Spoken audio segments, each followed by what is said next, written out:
جی بسم اللہ الرحمن الرحیم. بسم الله الرحمن الرحيم. باب نزول النبي صلى الله عليه وسلم الحجرة. وبالسند المتصل منا إلى الإمام الهمام الحافظ الحجة أمير المؤمنين في الحديث أبي عبد الله محمد بن إسماعيل بن إبراهيم بن المغيرة بن البردزبة الجعفي البخاري رحمه الله تعالى ومتعنا بعلومه وبركاته آمين.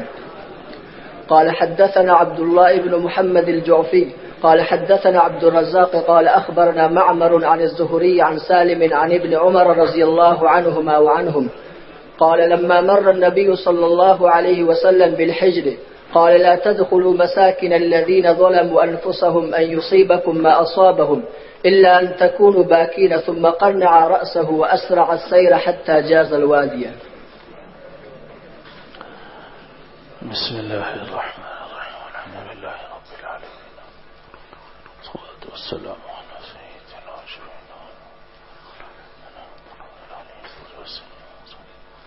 اللہم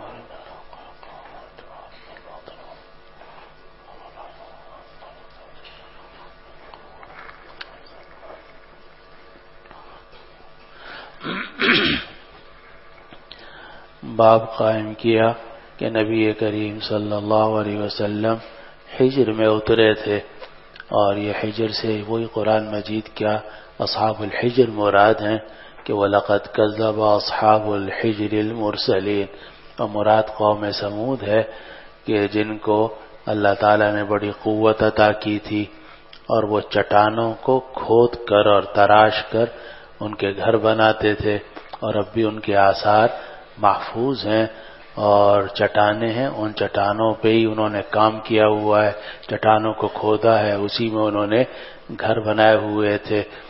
لیکن ان پر عذاب آیا. حضرت صالح علیہ السلام ان کی اونٹنی کا قصہ معروف ہے. تو جب عذاب آیا تو اخذتهم الصیحۃ بالحق فجعلناهم غثاء، سب کوڑا کرکٹ بن گئے. تو نبی کریم صلی اللہ علیہ وسلم جب تبوک تشریف لے جا رہے تھے تو راستے میں آپ کا قوم سمود کی بستی کے اوپر گزر ہوا جن کو اصحاب الحجر کہا جاتا ہے. تو آپ وہاں تھوڑی دیر کے لیے رکے، لیکن پھر آپ نے فوراً وہاں سے کوچ کرنے کا حکم دیا، اور آپ نے یہ بھی فرمایا کہ اگر یہاں سے کسی نے پانی بھرا ہے کنویں سے تو وہ نہ پیے، اور اگر اپنے جانوروں کو بھی مت پلائے. اور آپ نے لوگوں نے عرض کیا کہ جی ہم نے اس پانی سے آٹا گوندا ہے، تو آپ نے فرمایا کہ یہ آٹا بھی پھینک دو یہاں. اور وجہ یہ ہے کہ یہ معذب بستی ہے اور عذاب کے آثار یہاں باقی ہیں نحوست کے، تو اس لیے یہاں کا جو پانی ہے وہ بھی استعمال نہ کرو، اور جو گندا ہوا آٹا ہے وہ بھی استعمال نہ کرو. ایک صحابی نے عرض کیا کہ یا رسول اللہ وہ آٹا ہم اپنے جانوروں کو کھلا دیں تاکہ ضائع نہ ہو. فرمایا ہاں چلو ایسا کر لو. نعم. تو یہ کتاب بدء الخلق میں جہاں ذکر الانبیاء علیہم السلام ہے بخاری اول کے آخر میں، تو یہ پورے کتاب ہے اور اس کے اندر انبیاء کرام علیہم السلام اور ان کی اقوام کا ذکر ہے، تو وہاں یہ واقعہ موجود ہے. تو وہی بات یہاں بھی ارشاد فرمائی گئی کہ عبداللہ ابن عمر رضی اللہ عنہما سے روایت ہے کہ جب نبی کریم صلی اللہ علیہ وسلم حجر کے پاس سے گزرے، یعنی قوم سمود کی بستی کے پاس سے، تو آپ نے فرمایا کہ ان ظالموں کی رہائش گاہوں میں داخل مت ہونا، ان یصیبکم ما اصابہم، کہ تمہیں بھی وہ مصیبت پہنچے جو ان کو پہنچی تھی، الا ان تکونوا باکین، ہاں مگر یہ کہ تم روتے ہوئے ہو. یہاں رونے سے آنکھوں کا رونا مراد نہیں ہے بلکہ دل کا رونا مراد ہے، جس کو خشیت کہا جاتا ہے. اور وجہ یہ ہے کہ آنکھوں سے رونا غیر اختیاری ہے. کسی کے آنسو بڑی جلدی سے نکل آتے ہیں، کسی کے نکلتے ہی نہیں ہیں. تو یہاں باکین سے مراد ہے دل کا رونا یعنی خشیت. معلوم ہوا کہ اگر آدمی معذب علاقے سے گزرے تو اللہ کا خوف اور خشیت دل میں ہونی چاہیے تاکہ وہاں کی جو نحوست کے آثار ہیں ان سے محفوظ رہے. اور یہ بھی معلوم ہوا کہ جہاں نیکی کا کام کیا جائے اس کے بھی آثار باقی رہتے ہیں، اس کی برکتیں باقی رہتی ہیں، مبارک ہو، برکت ہو، تو یہ برکت باقی رہتی ہے۔ اور جہاں گناہ کیا جائے یا عذاب آئے اس کی نحوست کے آثار باقی رہتے ہیں۔ ثم قنع راسہ، پھر آپ نے اپنے سر کے اوپر رومال ڈالا، واسرع السیر، اور آپ نے تیزی سے سفر کیا، حتی جاوز الوادی، حتی جاز الوادی، یہاں تک کہ آپ نے وادی پار کر لی، کراس کر لی، پار کر لی، تجاوز کر لیا۔ چلو جی۔ وبه قال حدثنا يحيى بن بكير قال حدثنا مالك عن عبد الله بن دينار عن ابن عمر رضي الله عنهما وعنهم قال قال رسول الله صلى الله عليه وسلم لأصحاب الحجر لا تدخلوا على هؤلاء المعذبين إلا أن تكونوا باكين۔ کیا فرمایا؟ على هؤلاء المعذبين، على هؤلاء المعذبين، على هؤلاء المعذبين إلا۔ کیا فرق ہے معذب میں اور معذب میں؟ معذب اسم مفعول فاعل ہے، معذب اسم فاعل ہے، تو اس میں فاعل یہاں ہو سکتا ہے۔ عذاب دینے والا کون تھا؟ اللہ تعالی۔ تو پھر کیوں پڑھ رہے ہو تو معذبین؟ جی۔ على هؤلاء المعذبين إلا أن تكونوا باكين أن يصيبكم مثل ما أصابهم۔ آپ نے اصحاب الحجر سے فرمایا کہ تم ان عذاب والوں پر مت داخل ہو، ہاں مگر یہ کہ تم رو رہے ہو کہ تمہیں وہی عذاب پہنچے، اس جیسا عذاب پہنچے جو ان کو پہنچا تھا۔ چلو جی۔ باب وبه قال حدثنا يحيى بن بكير عن الليث عن عبد العزيز بن أبي سلمة عن سعد بن إبراهيم عن نافع بن جبير عن عروة بن المغيرة عن أبيه مغيرة بن شعبة رضي الله عنه وعنهم قال ذهب النبي صلى الله عليه وسلم لبعض حاجتي فقمت أسكب عليه الماء لا أعلمه قال إلا في غزوة تبوك فغسل وجهه وذهب يغسل ذراعيه فضاق عليه كم الجبة فأخرجهما من تحت جبتي فغسلهما ثم مسح على خفيه۔ یہ روایت آپ نے کتاب الوضو کے اندر کئی جگہ پڑھ لی ہوگی کہ حضرت مغیرہ ابن شعبہ رضی اللہ عنہ فرماتے ہیں کہ نبی کریم صلی اللہ علیہ وسلم اپنی حاجت کے لیے تشریف لے گئے تو میں آپ کے اوپر پانی بہا رہا تھا، یعنی وضو کرا رہا تھا، اور میں نہیں جانتا مگر یہ کہ حضرت مغیرہ ابن شعبہ نے فرمایا تھا کہ یہ غزوہ تبوک میں، تو پھر آپ نے اپنا چہرہ دھویا اور اپنے بازوؤں کو دھونا چاہا، لیکن جبے کی جو آستین تھی آپ کے اوپر تنگ ہو گئی، ضاق علیہ کم الجبہ، تو آپ نے جبے کے نیچے سے دونوں ہاتھ نکالے اور ان کو دھوئے، پھر آپ نے اپنے موزوں کے اوپر مسح کیا۔ تو مسح الخفین ثابت ہے۔ اور مدینہ منورہ سے جب آپ روانہ ہوئے تو سخت گرمی کا موسم تھا، حر شدید، جیسے کہ روایتوں میں آتا ہے، لیکن جو آپ شام کی طرف بڑھتے چلے گئے، اور ظاہر ہے کہ سفر بھی لمبا ہوتا ہے، اونٹوں پر تھا اور گھوڑوں پر تھا، تو جب اس علاقے میں پہنچے تو وہاں ٹھنڈ شروع ہو گئی تھی، تو اس ٹھنڈ کی وجہ سے آپ نے موزے بھی پہنے اور مسح الخفین بھی کیا، اور اس کے ساتھ ساتھ آپ نے جبتن رومیتن ضیقۃ الکمین، رومیوں کا بنا ہوا جبہ پہنا جس کی آستینیں تنگ تھیں۔ اور اس سے بھی معلوم ہوا کہ کافروں کا لباس اگر کسی حاجت کی وجہ سے پہن لیا جائے تو کوئی تقوی یا زہد کے خلاف نہیں ہے۔ آپ کسی علاقے میں پہنچے، سخت سردی ہے اور وہیں کا لباس ملتا ہے، وہ کافروں کا لباس ہے، آپ نے وہ لباس پہن لیا سردی سے بچنے کے لیے، کافروں کا بنا ہوا لباس، رومیتن، جبتن رومیتن، جائز ہے جبکہ نیت تشبہ کی نہ ہو، اور باقی مشابہت جو ہے وہ کوئی حرام نہیں ہوتی، مشابہت حرام نہیں ہے، تشبہ حرام ہے۔ مشابہت کا مطلب تو ہے کہ آپ نے بھی وہی پہن لیا حاجت کی بنا پر، کافر بھی وہی پہنتے ہیں، یہ مشابہت ہے۔ اور تشبہ کا مطلب یہ ہوتا ہے کہ کافر بننے کے لیے یا کافروں کا شعار اختیار کرنے کے لیے یا کافروں سے مشابہت پیدا کرنے کے لیے آدمی جو ہے وہ لباس استعمال کرے یا چیز استعمال کرے، تب اس کے اندر تشبہ پیدا ہوتا ہے۔ تشبہ باب تفاعل ہے اور اس کے اندر تکلف پایا جاتا ہے، من تشبہ بقوم فہو منہم، اس لیے اگر تکلف ہوگا اور تکلف کر کے آپ کسی قوم کے ساتھ مشابہت اختیار کریں گے وہ ناجائز ہے، لیکن اگر آپ نے اپنی کسی حاجت کی وجہ سے اپنا مکان ویسے ہی بنا لیا جہاں اور جس طرح اور کافروں کے بنے ہوئے ہیں، یا آپ نے وہی لباس پہن لیا حاجت کی بنا پر کہ جو اس علاقے کے کافر پہنتے ہیں، تو اس میں کوئی گناہ نہیں ہے، زیادہ سے زیادہ مشابہت ہوگی، اور مشابہت حرام نہیں ہوتی، بعض صورتوں میں کراہت تنزیہی ہوتی ہے، اور اگر حاجت زیادہ ہو تو کراہت تنزیہی بھی نہیں ہوتی، بات ختم۔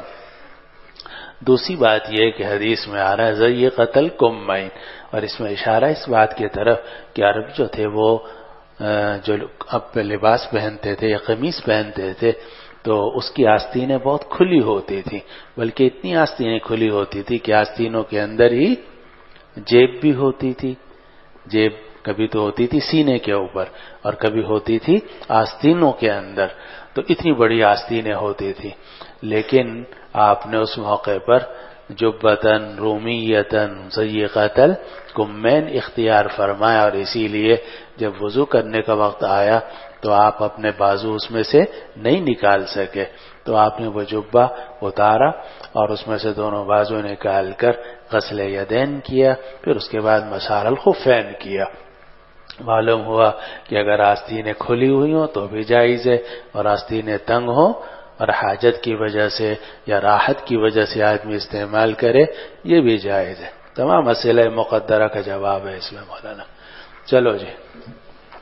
وبه قال حدثنا خالد بن مخلد قال حدثنا سليمان قال حدثني عمرو بن يحيى عن عباس بن سهل بن سعد عن أبي حميد رضي الله عنه وعنهم قال أقبلنا مع النبي صلى الله عليه وسلم من غزوة تبوك حتى إذا أشرفنا على المدينة قال هذه طابة وهذا أحد جبل يحبنا ونحبه۔ ہم نبی کریم صلی اللہ علیہ وسلم کے ساتھ غزوہ تبوک سے واپس آئے، یہاں تک کہ جب ہم مدینے کے قریب پہنچے تو آپ نے احد پہاڑ دور سے دیکھا، اور دوسری روایتوں میں آتا ہے کہ جب آپ احد پہاڑ دیکھتے تھے نظر آتا تھا تو آپ اپنی سواری کو تیز کر دیتے تھے، تو جب آپ نے مدینہ کو دیکھا تو یہ جملہ فرمایا هذه طابہ وهذا احد جبل يحبنا ونحبه، یہ مدینہ طابہ ہے، پاکیزہ بستی ہے، اور یہ احد پہاڑ ہے جو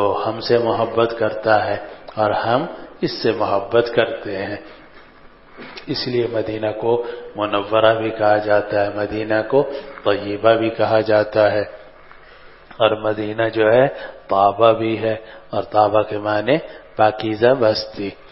اور یہ جو آ رہا ہے کہ یہ احد ہے یحبنا ونحبہ، تو اس کے بارے میں پیچھے گزر چکا کہ احد سے احد پہاڑ بھی مراد ہو سکتا ہے، اور اہل احد یعنی اہل مدینہ بھی مراد ہو سکتے ہیں، جیسے قرآن مجید میں آتا ہے وَاسْأَلِ الْقَرْيَةَ الَّتِي كُنَّا فِيهَا، تو بستی سے پوچھ لو یعنی بستی والوں سے پوچھ لو، تو احد سے احد والے بھی مراد ہو سکتے ہیں، یعنی مدینہ منورہ والے کہ وہ ہم سے محبت کرتے ہیں اور ہم ان سے محبت کرتے ہیں، اور احد سے احد پہاڑ بھی مراد ہو سکتا ہے، اور ظاہر یہی ہے کہ یہاں معنی حقیقی مراد ہے، معنی مجازی مراد نہیں ہے، اور آپ نے محبت کی نسبت کی پہاڑ کی طرف کہ یہ پہاڑ ہم سے محبت کرتا ہے اور ہم اس سے محبت کرتے ہیں، معلوم ہوا کہ پہاڑوں کے اندر بھی حیات ہے، یہ جو کہتے ہیں نا پتھری پتھری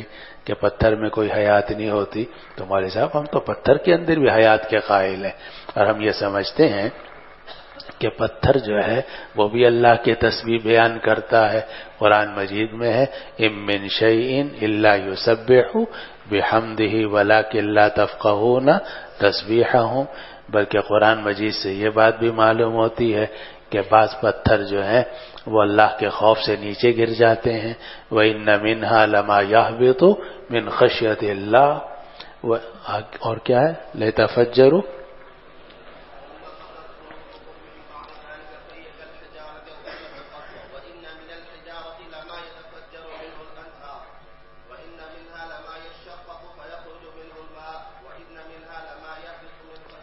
معلوم ہوا کہ پتھر جو ہے ان کے محبت بھی ہوتی ہے، وہ تسبیح بھی بیان کرتے ہیں، ام من شیء الا یسبح بحمدہ، اور اللہ کے خوف سے نیچے بھی گر جاتے ہیں۔ اور جس پہاڑ پر، جس پتھر پر آپ عبادت کریں گے، ہم تو اس مذہب کے قائل ہیں کہ وہ پتھر جو ہے وہ بھی گواہی دے گا۔ اور قرآن مجید میں ہے کہ جبکہ زمین سے پوچھا جائے گا اور زمین جو ہے وہ ساری خبریں بیان کر دے گی، حالانکہ دیکھنے میں زمین پتھر ہے۔ تو ہمارے نزدیک یہ حدیث جو ہے اس کو حقیقت پر معمول کرنے میں کوئی اعتراض نہیں ہے، اور احد پہاڑ بھی محبت کرتا ہے۔ چلو جی۔ وبه قال حدثنا أحمد بن محمد قال أخبرنا عبد الله قال أخبرنا حميد الطويل عن أنس بن مالك رضي الله عنه وعنهم أن رسول الله صلى الله عليه وسلم رجع من غزوة تبوك فدنا من المدينة فقال إن بالمدينة أقواما ما سرتم مصيرا ولا قطعتم واديا إلا كانوا معكم قالوا يا رسول الله وهم بالمدينة قال وهم بالمدینہ حبسهم العذر۔ رسول اللہ صلی اللہ علیہ وسلم غزوہ تبوک سے واپس پلٹے تو مدینے کے قریب پہنچے۔ آپ نے فرمایا مدینے میں کچھ لوگ ہیں کہ تم نے کوئی سفر نہیں کیا اور کوئی وادی طے نہیں کی مگر وہ مدینے کے لوگ تمہارے ساتھ ساتھ تھے۔ یہ جو آپ نے فرمایا ساتھ ساتھ تھے، مراد کیا ہے کہ اجر و ثواب میں تمہارے ساتھ ساتھ تھے۔ وہ اگرچہ جہاد میں نہیں نکلے لیکن چونکہ عذر کی وجہ سے مدینہ میں رہے یا ہمارے حکم کی بنا پر مدینہ منورہ میں رہے تو ان کے اجر و ثواب میں کوئی کمی نہیں ہے۔ تو تم نے کوئی سفر نہیں کیا اور کوئی وادی طے نہیں کی مگر وہ تمہارے ساتھ ساتھ ہیں۔ صحابہ نے عرض کیا کہ یا رسول اللہ وہ تو مدینے میں ہے تو ثواب کیسے ملے گا جہاد کا؟ آپ نے فرمایا وہم بالمدینہ حبسهم العذر، کہ وہ مدینے میں ہے مگر عذر نے ان کو روک دیا ہے۔ معلوم عذر شرعی کی بنا پر اگر آدمی جہاد میں نہ جا سکے تو بھی امید ہے کہ اجر و ثواب میں کوئی کمی نہیں ہوگی بشرطے کہ جانے کا پکا ارادہ ہو، عذر کی وجہ سے رک جائے۔ چلو جی۔ کتاب النبی صلی اللہ ساتھیوں کی جو کل کی بحث کے مطابق یہ بھی تعویل ہو سکتی ہے ان حضرات کے مذہب کے مطابق کہ وہ جہاد کے کسی شعبے میں مثلا تعلیم و تصنیف میں مصروف ہے تو وہ بھی جہادی یا حکمن۔ چلو جی۔ كتاب النبي صلى الله عليه وسلم إلى كسرى وقيصر وبه قال حدثنا إسحاق قال حدثنا يعقوب بن إبراهيم قال حدثنا أبي عن صالح عن ابن شهاب قال أخبرني عبيد الله بن عبد الله أن ابن عباس رضي الله عنهما وعنهم أخبره أن رسول الله صلى الله عليه وسلم بعث بكتابه إلى كسرى مع عبد الله بن حذافة السهمي فأمره أن يدفعه إلى عظيم البحرين فدفعه عظيم البحرين إلى كسرى فلما قرأه مزقه فحسبت أن ابن المسيب قال فدعا عليهم رسول الله صلى الله عليه وسلم أن يمزقوا كل ممزق۔ یہ باب قائم کیا کہ نبی کریم صلی اللہ علیہ وسلم نے خطوط لکھے تھے کسرا کی طرف، قیصر کی طرف، اور بلکہ روایات سے اور سیرت کی کتابوں سے معلوم ہوتا ہے کہ جس طرح آپ نے زبانی تبلیغ کی ہے یا تعلیم قرآن تزکیے کے ذریعے سے تبلیغ کی ہے، اسی طریقے سے آپ نے خطوط کے ذریعے سے بھی تبلیغ کی ہے۔ تو تبلیغ کا کوئی ایک طریقہ شرعاً متعین نہیں ہے بلکہ تبلیغ کے جتنے طریقے ممکن ہیں، جس طریقے کو اختیار کیا جائے گا شرعی حدود کے اندر وہ تبلیغ ہی میں داخل ہوگا اور اس پر تبلیغ کا اجر و ثواب ملے گا۔ آپ نہیں جا سکتے سبق چھوڑ کر، آپ نے خط لکھ دیا اپنے گاؤں میں کہ بھئی اس بات کا خیال کرو انشاءاللہ دنیا آخرت اچھی ہوگی، یہ تبلیغ ہے، آپ نے خط لکھا ہے۔ اور نبی کریم صلی اللہ علیہ وسلم نے خطوط لکھے ہیں، تبلیغی خطوط، اور آپ نے زیادہ خطوط لکھے ہیں ہدنہ کے بعد، یعنی صلح حدیبیہ کے بعد، کیونکہ راستے کھل گئے تھے اور آپ کے قاصدین کا آنا جانا آسان تھا، اس لیے صلح حدیبیہ کے بعد آپ نے کثرت سے خطوط لکھے۔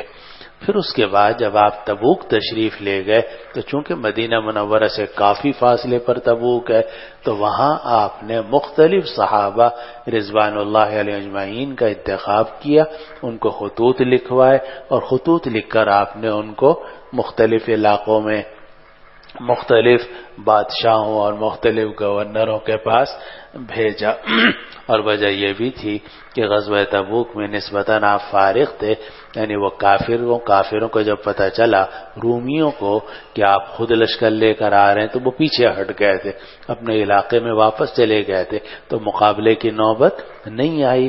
آپ نے کئی دن وہاں قیام فرمایا کہ اگر وہ آتے ہیں مقابلہ ہوتا ہے تو ہم کریں گے۔ وقت فارغ تھا اور فارغ وقت کو ضائع نہیں کرنا چاہیے، اس لیے نبی کریم صلی اللہ علیہ وسلم نے اس میں تبلیغی خطوط لکھے اور مختلف حضرات کو، چنانچہ یہ لکھا ہوا ہے کہ حضرت عبداللہ ابن حذافہ رضی اللہ عنہ کو آپ نے کسرا کی طرف بھیجا، اور سلید ابن عمرو کو حوزہ ابن علی کی طرف یمامہ میں، حضرت علی ابن حضرمی کو منذر ابن ساوی کی طرف، حضرت عمرو ابن العاص کو جعفر کی طرف، عباد کو جلندری عمان کی طرف، دحیہ رضی اللہ عنہ کو قیصر کی طرف، شجاع ابن وہب کو ابن ابی شمر الغسانی کی طرف، عمرو ابن امیہ رضی اللہ عنہ کو نجاشی کی طرف۔ تو کتنے صحابہ ہیں جن کو آپ نے خطوط کے ذریعے سے روانہ کیا، خطوط بھیج کر، اور خطوط کے ذریعے سے تبلیغ کی، اس سے متعلق یہ روایت ہے۔ اور اس سے یہی معلوم ہوا کہ جیسے ابھی عرض کیا کہ تبلیغ کا کوئی ایک طریقہ متعین نہیں ہے کہ صرف زبانی ہی تبلیغ کی جائے، خطوط کی تبلیغ یہ بھی سنت میں داخل ہے، اور نبی کریم صلی اللہ علیہ وسلم نے اس کو خاص طور پر اختیار کیا، اور ہمارے تمام سلف صالحین کے جو خطوط ہیں، حضرت شاہ ولی اللہ رحمۃ اللہ علیہ کے خطوط مشہور ہیں، اور حضرت شاہ ولی اللہ رحمۃ اللہ علیہ نے بھی اپنے علاقے کے گورنروں کو، حکام کو خطوط لکھے۔ ہمارے دادا حضرت مفتی شفیع صاحب رحمۃ اللہ علیہ نے صدر ایوب، بھٹو صاحب، ان کو خطوط لکھے کہ چلو ہم جا نہیں سکتے لیکن کم از کم خط تو لکھ دیں تاکہ دین کی بات ان کے کانوں تک پہنچ جائے، کم از کم ہم تو بری ہو جائیں گے، مانتے مانے، نہیں مانتے نہ مانے۔ اور اسی طرح حضرت مجدد الفیضانی رحمۃ اللہ علیہ کی تو ساری خدمات کس پر ہے؟ خطوط میں ہے۔ حضرت مجدد الفیضانی کا اتنا بڑا نام ہے اور ان کو حضرت مجدد کہا جاتا ہے، مجدد الفیضانی، لیکن حضرت مجدد الفیضانی رحمۃ اللہ علیہ کی کوئی کتاب ہے؟ بہت کم رسالے ہیں، 2-4، ساری جو کام ان کا ہوا ہے خطوط کے ذریعے سے ہوا ہے، اور آپ ان کے خطوط پڑھے حیرانی ہوتی ہے۔ انہوں نے تمام حکام کو، تمام گورنروں کو، علاقے کے لوگوں کو، علماء کو، اور جن کو علماء کو بڑا لتاڑا ہے، انہوں نے حکام کو بہت نصیحتیں کی ہیں، اور جہاں جہاں کوئی خرابی نظر آتی تھی خط لکھ کر آپ ان کو بھیجتے تھے کہ شاید اس کا اثر ان کے اوپر ہو جائے۔ حضرت تھانوی رحمۃ اللہ علیہ نے زیادہ جو تصوف کا کام کیا ہے کس کے ذریعے سے کیا ہے؟ خطوط کے ذریعے سے۔ تربیت السالک جو ہے اتنی 3 جلدیں وہ ساری کی ساری خطوط ہیں، اور خطوط کے ذریعے سے تبلیغ کی ہے۔ تو خطوط کے ذریعے سے تبلیغ یہ بھی دین کا اہم ترین شعبہ ہے، جس کو نبی کریم صلی اللہ علیہ وسلم اور بعد میں صحابہ، تابعین، تبع تابعین رضی اللہ عنہ اجمعین نے اختیار کیا۔ آگے خطوط آئیں گے کہ حضرت عائشہ رضی اللہ عنہ نے خط لکھا حضرت معاویہ رضی اللہ عنہ کو، اور فلاں نے فلاں کو خط لکھا، فلاں نے فلاں کو خط لکھا، اور یہ سب تبلیغ کا ایک اہم ذریعہ اور طریقہ تھا اور ہے، اور اس کو اختیار کرنا چاہیے کہ آدمی اگر کوئی ظالم ہے، وڈیرا ہے، حاکم ہے وغیرہ وغیرہ، آپ جا نہیں سکتے، جانا مشکل ہوتا ہے، پیسہ چاہیے، وقت چاہیے، بڑا وقت ضائع ہوتا ہے، لیکن اگر آدمی خط لکھتے تو خط نسبتاً آسان ہے، اس میں جو دینی بات آپ کہنا چاہتے ہیں بشرطے کہ چندہ نہ مانگے ان سے، بس یہ ضروری ہے، پیسہ نہ مانگے، کیونکہ پیسہ مانگیں گے ساری تبلیغ آپ کی ہوا ہو جائے گی۔ تو مانگے کچھ نہ ان سے، صرف اللہ کا پیغام ان تک پہنچایا جائے، تو یہ دین کی اہم خدمت ہے اور طریقہ ہے نبی کریم صلی اللہ علیہ وسلم کا۔ استاد جی، موجودہ دور میں جو خطوط کی ایک عام شکل ہے میسج موبائل کے ذریعے، تو اس کے ذریعے بھی دوسروں کو دین کی باتیں پہنچانا اس زمرہ میں آ سکتا ہے؟ ہاں، جائز تو ہے، بشرطے کہ جو دین کی بات نقل کی جا رہی ہے وہ صحیح ہو۔ اب تو یہ ہے کہ اگر 10 میسیج آتے ہیں 5 اس میں سے غلط ہوتے ہیں اور شاید 4 یا 5 صحیح ہوتے ہیں، تو اندھا دھند میسج ہو رہے، جہاں کوئی چیز دیکھی، کوئی کہانی، کوئی قصہ اپنا واقع چلتا کر دیا، نہ یہ پتا کہ اس کی سند کیا ہے اور یہ صحیح حدیث ہے یا نہیں، الل ٹپ وہ میسج ہو رہے ہیں۔ تو یہ جب خطوط لکھے جائیں گے تبلیغی کو الل ٹپ تو نہیں لکھے جائیں گے، سوچ سمجھ کے لکھے جائیں گے، تو اس لیے اس میں احتیاط کرنی چاہیے۔ تو یہ باب ہے کہ نبی کریم صلی اللہ علیہ وسلم نے کسریٰ کو اور قیصر کو خط لکھا، اور یہ بھی معلوم ہوا کہ ہم ان کے قبول کرنے کے مکلف نہیں ہیں۔ جس کو آپ خط لکھ رہے ہیں ہو سکتا ہے مان لے، ہو سکتا ہے نہ مانے۔ بہت سارے خطوط تھے جو آپ نے لکھے، لیکن جو مخاطب تھا اس نے نہیں مانا۔ من شاء فلیؤمن ومن شاء فلیکفر، یہ اس کا کام ہے، ہمارا کام ہے پہنچا دینا۔ روایت نقل کی کہ حضرت عبداللہ ابن عباس رضی اللہ عنہ نے یہ بات نقل کی کہ رسول اللہ صلی اللہ علیہ وسلم نے اپنا خط بھیجا کسریٰ کی طرف حضرت عبداللہ ابن حذافہ السہمی رضی اللہ عنہ کے ساتھ، اور ان کو حکم دیا کہ وہ یہ خط دے دیں بحرین کے گورنر کو، اور بحرین کے گورنر نے یہ خط دیا کس کو؟ کسریٰ کو۔ اب دیکھو مکتوب الیہ تک بعض اوقات خط پہنچانا مشکل ہوتا ہے۔ اگر آپ چاہیں کہ میں وزیر اعظم کو، صدر کو خود جا کر خط دے دوں یا جناب ڈاک کے ذریعے بھیج دوں تو پتہ نہیں پہنچے گا یا نہیں پہنچے گا۔ لیکن اگر کوئی طریقہ اختیار کیا جائے کہ فلاں آدمی ہے وہ فلاں کو دے دے اور وہ فلاں کو پہنچا دے، تاکہ خط کا پہنچنا تقریباً یقینی ہو جائے، پھر اس کے بعد وہ مانتا ہے مانے، نہیں مانتا نہ مانے۔ تو نبی کریم صلی اللہ علیہ وسلم نے طریقہ اختیار کیا کہ آپ نے فرمایا کہ یہ خط جا کر دینا بحرین کے گورنر کو، پھر بحرین کا گورنر آگے جا کر یہ خط دے گا کسریٰ کو۔ تو طریقہ اختیار کرنا، الٹپ کام نہیں کرنا چاہیے۔ تو آپ نے خط دیا عظیم البحرین کو، اور عظیم البحرین نے خط دیا کسریٰ کو، لیکن کسریٰ نے جب وہ خط پڑھا تو اس کو پارا کر دیا، یعنی چاک کر دیا، پھاڑ دیا۔ میرا خیال یہ، زہری کہتے ہیں کہ ابن المسیب رحمہ اللہ نے فرمایا کہ رسول اللہ صلی اللہ علیہ وسلم نے ان پر بد دعا کی ان یمزقوا کل ممزق، کہ ان کو ٹکڑے ٹکڑے کر دیا جائے۔ ان یمزقوا کل ممزق، چنانچہ کچھ ہی عرصے کے بعد پرویز مر گیا، پھر اس کا بیٹا شیرویہ ہوا، وہ بھی مر گیا، پھر اس کی بیٹی بوران جو تھی اس کو لوگوں نے بادشاہ بنا دیا، جس کا ذکر اگلی روایت میں آ رہا ہے۔ چلو جی، بعد میں وہ کسریٰ کی سلطنت ہی ختم ہو گئی، اور حضرت سعد بن ابی وقاص رضی اللہ عنہ حضرات نے وہ سارا علاقہ فتح کر لیا۔ جی۔ وبه قال حدثنا عثمان بن الهيثم قال حدثنا عوف عن الحسن عن أبي بكرة رضي الله عنهم قال لقد نفعني الله بكلمة سمعتها من رسول الله صلى الله عليه وسلم أيام الجمل بعدما كدت أن الحق بأصحاب الجمل فأقاتل معهم قال لما بلغ رسول الله صلى الله عليه وسلم أن أهل فارس قد ملكوا عليهم بنت كسرى قال لن يفلح قوم ولوا امرهم امرأة۔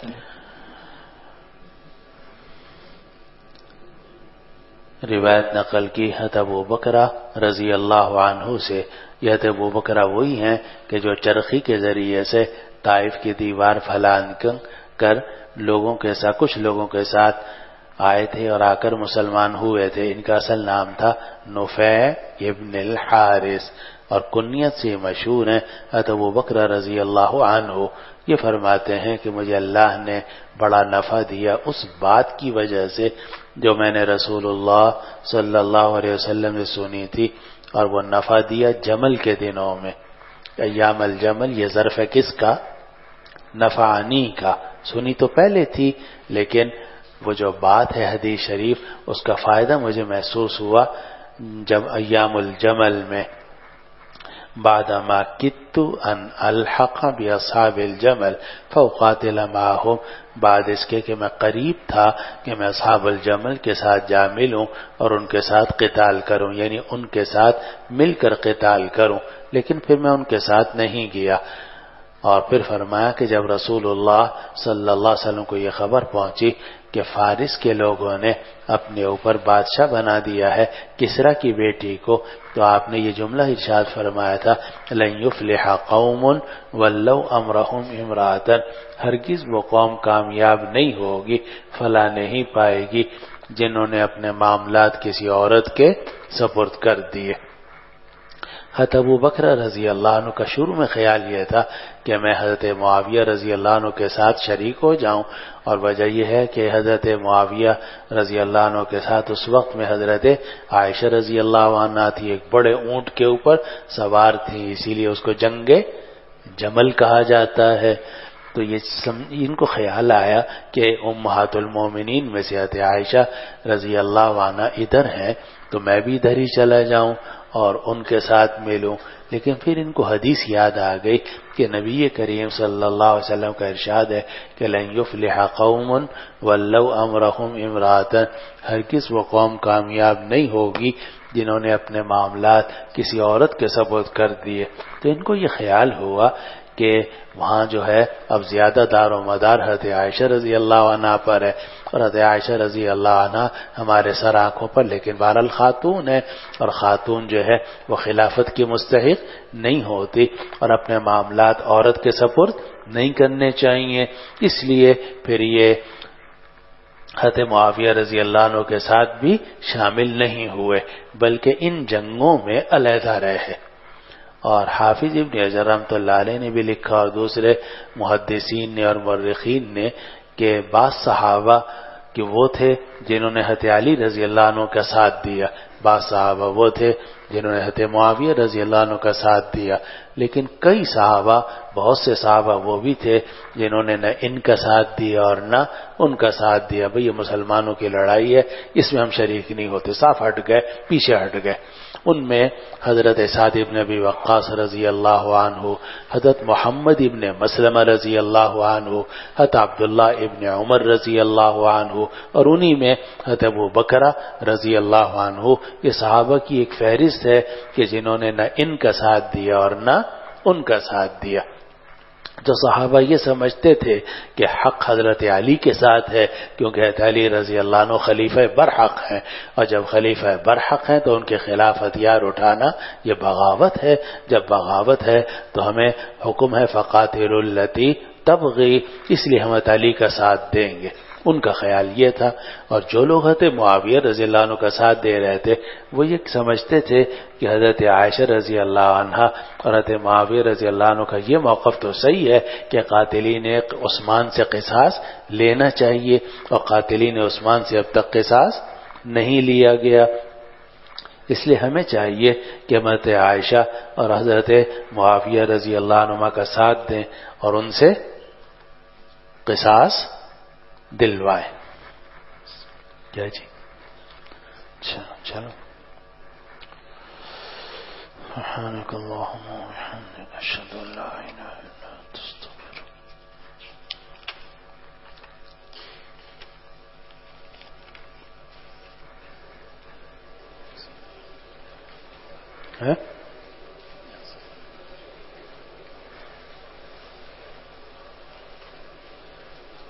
مقدار خواندگی پوچھ رہے ہیں تو بس میں نے یہی لکھ دی ہے خالی کتاب المغازی، ورنہ انشاءاللہ کتاب التفسیر کا بھی کچھ حصہ ہم پڑھ لیں گے، لیکن آپ کی آسانی کے لیے تاکہ آپ صرف کتاب المغازی کا امتحان دو۔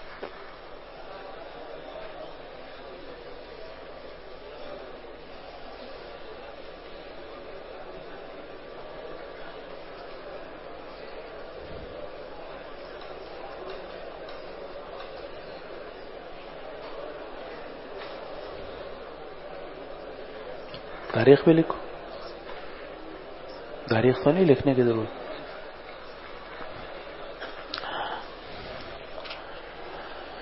چلو جناب، اچھا یہ جو آ رہا ہے کہ کسرا کی بیٹی کو حاکم بنا دیا، تو وہ قصہ یہ ہوا کہ پرویز تھا کہ جس نے حضرت نبی کریم صلی اللہ علیہ وسلم کے نام مبارک کو چاک کیا تھا، تو وہ مرنے لگا، تو اس نے جناب یا اس کو قتل کیا گیا، مجھے شبہ ہو رہا ہے قتل کیا گیا، بیٹے ہی نے قتل کیا تھا، بیٹے ہی نے قتل کیا تھا، مگر وہ تھا بھی بڑا چالاک، اس کو اندازہ ہو گیا کہ بیٹا میرے پیچھے پڑا ہوا ہے، بادشاہ بننا چاہتا ہے، تو اس نے یہ کیا کہ ایک زہر کے اوپر یہ لکھ دیا کہ یہ بڑی شاندار دوائی ہے اور جماع کے لیے بہت ہی مفید ہے، اور وہ جناب اس نے اپنے خاص الماری میں اس کو رکھ دیا۔ تو جب باپ کو قتل کر دیا گیا، بیٹے نے کہا یہ دوائی تو بڑی شاندار نظر آ رہی ہے، اس نے اس کو کھا لیا، کھانے سے وہ بھی مر گیا۔ اور اسی لیے علامہ ابن الجوزی رحمہ اللہ کی کتاب ہے نا کتاب الازکیہ، تو لطائف علمیہ، تو اس میں انہوں نے ان لوگوں کا ذکر کیا ہے کہ جنہوں نے مرنے کے بعد اپنا انتقام لیا یعنی مرنے کے بعد کون لیکن انہوں نے مرنے کے بعد انتقام لیا۔ انہی میں کون تھا؟ یہ پرویز تھا کہ جس نے اپنے بیٹے شیرویہ سے انتقام لیا اور وہ زہر کھا کے اس کو کھلا کے مار دیا۔ جب یہ دونوں مر گئے، اب کوئی اور تھا نہیں، تو بوران تھی ایک لڑکی، اس کو انہوں نے حاکم بنا دیا، بادشاہ بنا دیا۔ نبی کریم صلی اللہ علیہ وسلم کے زمانے میں یہ سب کچھ ہوا، تو آپ کو اطلاع ملی، تو آپ نے یہ مشہور جملہ ارشاد فرمایا لن یفلح قوم ولوا امرهم امرأة، ہرگز وہ قوم کامیاب نہیں ہوگی کہ جو اپنے معاملات کسی عورت کے سپرد کرتے۔ عورتیں ہیں، بچے ہیں، بہت بوڑھے لوگ ہیں، ان پر رحم کھانا چاہیے، ان کے ساتھ احسان اور شفقت کا معاملہ کرنا چاہیے، لیکن کسی بچے کو آپ امیر المومنین بنا دو، یا کسی ایسے بوڑھے آدمی کو جو چلنے پھرنے کے بھی قابل نہیں ہے اس کو امیر المومنین بنا دو، یا کوئی خاتون جو ہے جو ضعیف ہے خلقتاً بھی تو اس کو آپ امیر بنا دو، تو ظاہر ہے کہ یہ اس بچے پر ظلم ہے، اس عورت پر ظلم ہے، اس بڈھے پر ظلم ہے۔ یہ سب اصلِ مقدرہ کا جواب ہے۔ تو یہ تو عورت جو ہے وہ احسان کی طالب ہوتی ہے، اس کے ساتھ احسان کا معاملہ کیا جائے، تو اپنے معاملات عورت کے سپرد کرنا یہ جائز نہیں ہے، اور اسی لیے آدمی کو سارے معاملات اپنے ہاتھ میں رکھنے چاہیے، عورتوں کے سپرد نہیں کرنے چاہیے۔ البتہ عورتوں کی دلداری، ان کے ساتھ حسن سلوک، ان کے ساتھ حسن معاشرت اور ان کو نفقہ دینا، ان کا خیال رکھنا، یہ مردوں کی ذمہ داری ہے۔ تو آپ نے فرمایا ہرگز وہ قوم کامیاب نہیں ہوگی جنہوں نے اپنے معاملات عورت کے سپرد کر دیے۔ تو حضرت ابوبکر رضی اللہ عنہ فرماتے ہیں کہ میں جانا چاہتا تھا عائشہ رضی اللہ عنہ کے ساتھ قتال کرنا چاہتا تھا، لیکن جب مجھے حدیث یاد آ گئی تو میں ادھر بھی نہیں گیا، علیحدہ ہو گیا۔ چلو جی سوال سر جی، ہمارے دور کے اندر ابھی جو ہے علماء حضرات وغیرہ جو سیاست کے اندر ہیں وہ بھی عہدے جو ہیں خواتین کو دیتے ہیں، اور دین کے اس پہ شریعت کے دائرے میں رہتے ہوئے، آیا اس کے کیا شریعت سے حکم؟ بس معاملات تو عورت کے سپرد نہیں کرنے چاہیے، یہ تو طے ہے، لن یفلح قوم ولوا امرهم امرأة، لیکن باقی کسی عورت سے آپ مشورہ کر سکتے ہیں؟ نہیں کر سکتے؟ کر سکتے ہیں۔ آپ نے تو ام سلمہ رضی اللہ عنہ سے مشورہ کیا؟ نہیں کیا؟ پھر آپ نے تو ام سلمہ رضی اللہ عنہ کے مشورے پر عمل کیا یا نہیں کیا؟ کیا۔ حدیثیں سب گزر رہی ہیں مولانا، آپ حدیثوں کا انکار نہیں کر سکتے۔ چلو جی صحیح سوال، یہ حکیم الامت حضرت مولانا تانوی رحمہ اللہ تعالی، انہوں نے جو جمہوری حکومت کے بارے میں ارشاد فرمایا تھا کہ عورت اس کی سربراہ بن سکتی ہے، اور اس وجہ سے فرمایا تھا کہ صرف ایک رکن شورا ہو۔ بس وہی ہے نا جو ان کے سوال کا جواب ہے کہ اگر مشورے کی حد تک عورتوں سے مشورہ لے لیا جائے تو اس کی تو اجازت ہے، اور نبی کریم صلی اللہ علیہ وسلم نے اس کو، لیکن ان کو اختیارات اب سپرد کر دینا، مثلا وزیر اعظم بنا دینا یا صدر مملکت بنا دینا یا چیف آف اسٹاف ان کو بنا دینا، یہ تو ظاہر ہے کہ اپنے معاملات عورت کے سپرد کرنا کیسے جائز ہوگا۔ چلو جی سر جی 34 نمبر سر، یہ بنت کسرا کے نیچے لکھا ہوا کہ بوران بنت شیر ہوئے، تو یہ کسرا کی پوتی تھی یا؟ ہاں اس کی پوتی ہو گئی نا۔ کسرا تو اصل میں ایک لقب تھا، جیسے قیصر جو ہے روم کے بادشاہوں کا لقب تھا، کسرا ایران کے بادشاہوں کا لقب تھا، نام ان کے مختلف تھے۔ جی. وبه قال حدثنا علي بن عبد الله قال حدثنا سفيان قال سمعت الزهري عن السائب بن يزيد رضي الله تعالى عنهم يقول أذكر أني خرجت مع الغلمان إلى ثنية الوداع نتلقى رسول الله صلى الله عليه وسلم وقال سفيان مرة مع الصبيان. جب آپ تبوک سے واپس تشریف لائے تو بچیاں اور بچے جو ہیں وہ آپ کا انتظار کر رہے تھے کہ کب نبی کریم صلی اللہ علیہ وسلم مدینہ واپس پہنچیں گے. جب بچیوں کو اطلاع ملی کہ آپ تشریف لا رہے ہیں، لشکر قریب آ گیا ہے، تو سب ثنیۃ الوداع تک گئے. وہاں بچے کھڑے ہو گئے، بچیاں کھڑی ہو گئیں، اور وہ مشہور جو عربی کا گیت ہے طلع البدر علینا من ثنیات الوداع، وہ بھی پڑھا گیا. معلوم کہ بچے جو تھے وہ زمانے میں بڑوں سے بڑی محبت کیا کرتے تھے. اب تو آپ لوگوں نے مار مار کے بچوں کا ستیہ ناش کر دیا ہے، اور بچے جو ہیں آپ سے نفرت کرتے ہیں، عورتیں بھی آپ سے نفرت کرتی ہیں. لیکن وہ زمانہ تھا خیر القرون کا، اور خیر القرون میں جو بڑے تھے وہ بچوں پر، عورتوں پر شفقت کا معاملہ کرتے تھے. تو عورتیں اور بچے جو ہیں وہ بھی اپنے بڑوں سے محبت کرتے تھے. تو انتظار رہتا تھا کہ کب یہ بڑے آئیں گے. تو بچے نکل کر گئے، اور جب آپ داخل ہوتے تھے کسی بچے کو آگے بٹھا لیتے تھے، کسی بچے کو پیچھے بٹھا لیتے تھے، جیسا کہ روایت میں آ رہا ہے. روایت نقل کی صاحب ابن یزید رضی اللہ عنہ سے کہ میں بچوں کے ساتھ نکلا ثنیۃ الوداع کی طرف، اور ہم رسول اللہ صلی اللہ علیہ وسلم سے ملاقات کر رہے تھے. اور سفیان نے جب ایک مرتبہ یہ حدیث سنائی تو یہ کہا کہ ہم جب نکلے تھے بچوں کے ساتھ نکلے تھے، یعنی اور بھی بچے تھے، میں بھی بچہ تھا. چلو جی. وبه قال حدثنا عبد الله بن محمد قال حدثنا سفيان عن چونکہ ہمارے ہاں ہمارے دینی معاشرے، آپ لوگوں کو میری باتیں ناگوار تو ہوتی ہوں گی لیکن مجبور ہوں میں بتانے پہ. قالوا معذرة الى ربكم ولعلهم يتقون. تو اب ہمارے دینی معاشرے اس وقت جو باہر کی طاقتیں ہیں ان کا سارا زور اس وقت پڑا ہوا ہے بچوں پر اور عورتوں پر.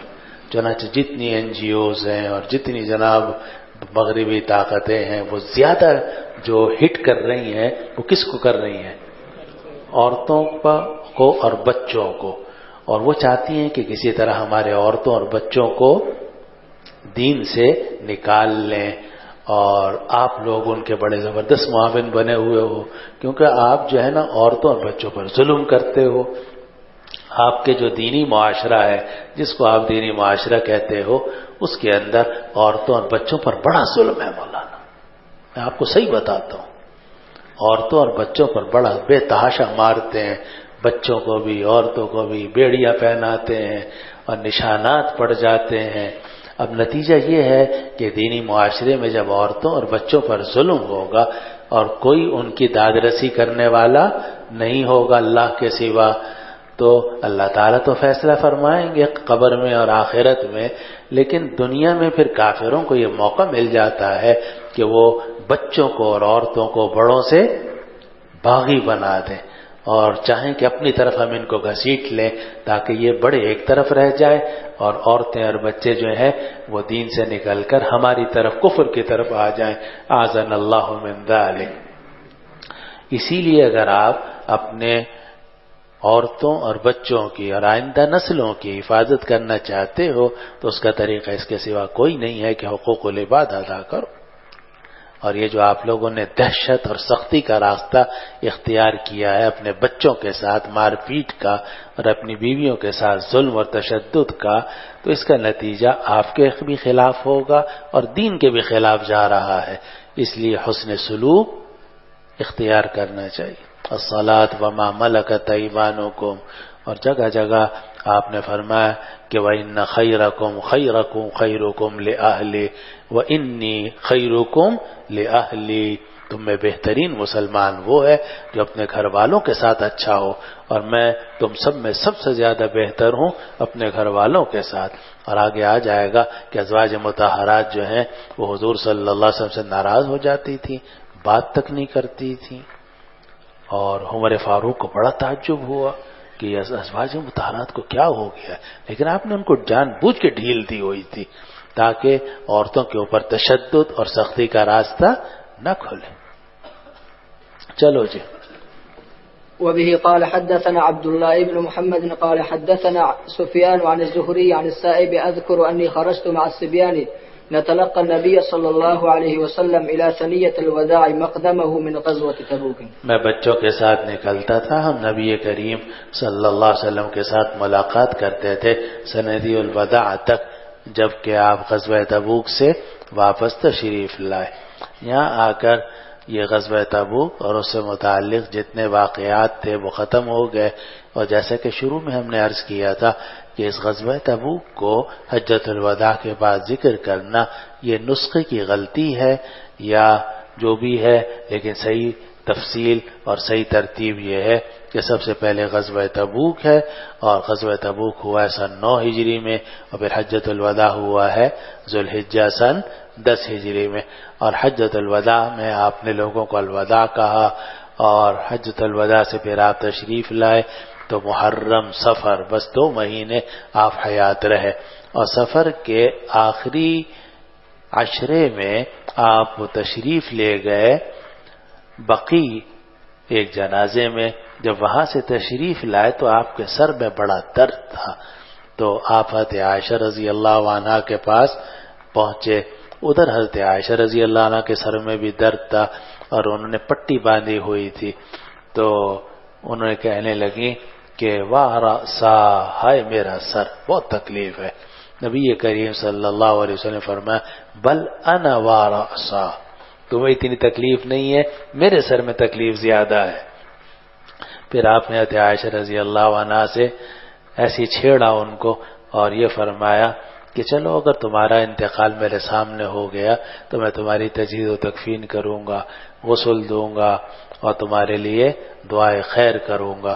تو حضرت عائشہ رضی اللہ عنہ فرمانے لگی ہاں آپ تو یہ چاہتے ہیں کہ میں مر جاؤں، اور پھر میرے گھر میں ہی آپ اسی رات کسی دوسری زوجہ کے ساتھ آرام کر رہے ہوں گے. نبی کریم صلی اللہ علیہ وسلم مسکرائے. یہ مسکرائے اس بات پر کہ یہ کچھ ہو سمجھ رہی ہیں اور ہونے والا کچھ اور ہے. وہیں سے نبی کریم صلی اللہ علیہ وسلم کی بیماری کی ابتدا ہوئی، اور یہ تھا سفر کا مہینہ. اور پھر آپ نے اسی سفر کے مہینے میں آپ ازواج مطہرات کے گھر تشریف لے جاتے رہے، مگر آپ کی طبیعت اچھی نہیں تھی، اور ایک رات ایک گھر میں گزارنا، دوسری رات دوسرے گھر میں گزارنا، تیسری رات تیسرے گھر میں گزارنا، یہ بڑا مشکل ہو رہا تھا آپ کے اوپر. اور یہیں سے یہ بات بھی معلوم ہوئی کہ ایک سے زیادہ شادیاں کرنا ویسے تو کہنے کو تو بڑا آسان ہے، لیکن بہت مشکل ہے مولانا. اگر آپ سے یہ کہا جائے کہ بھئی ایک رات جو ہے آپ گزارا کرو دارالصدیق میں، دوسری رات گزارا کرو دارالفاروق میں، تیسری رات گزارا کرو دار عثمان میں، اور ایک ہی منزل میں، پھر اس کے بعد دوسری منزل پہ، آپ کہیں گے میرا تو پھر کوئی کمرہ ہی نہیں ہے، میں تو در بدر ہی پھرتا رہوں گا، کبھی وہاں جا کے سوں، کبھی وہاں جا کے سوں، کبھی وہاں جا.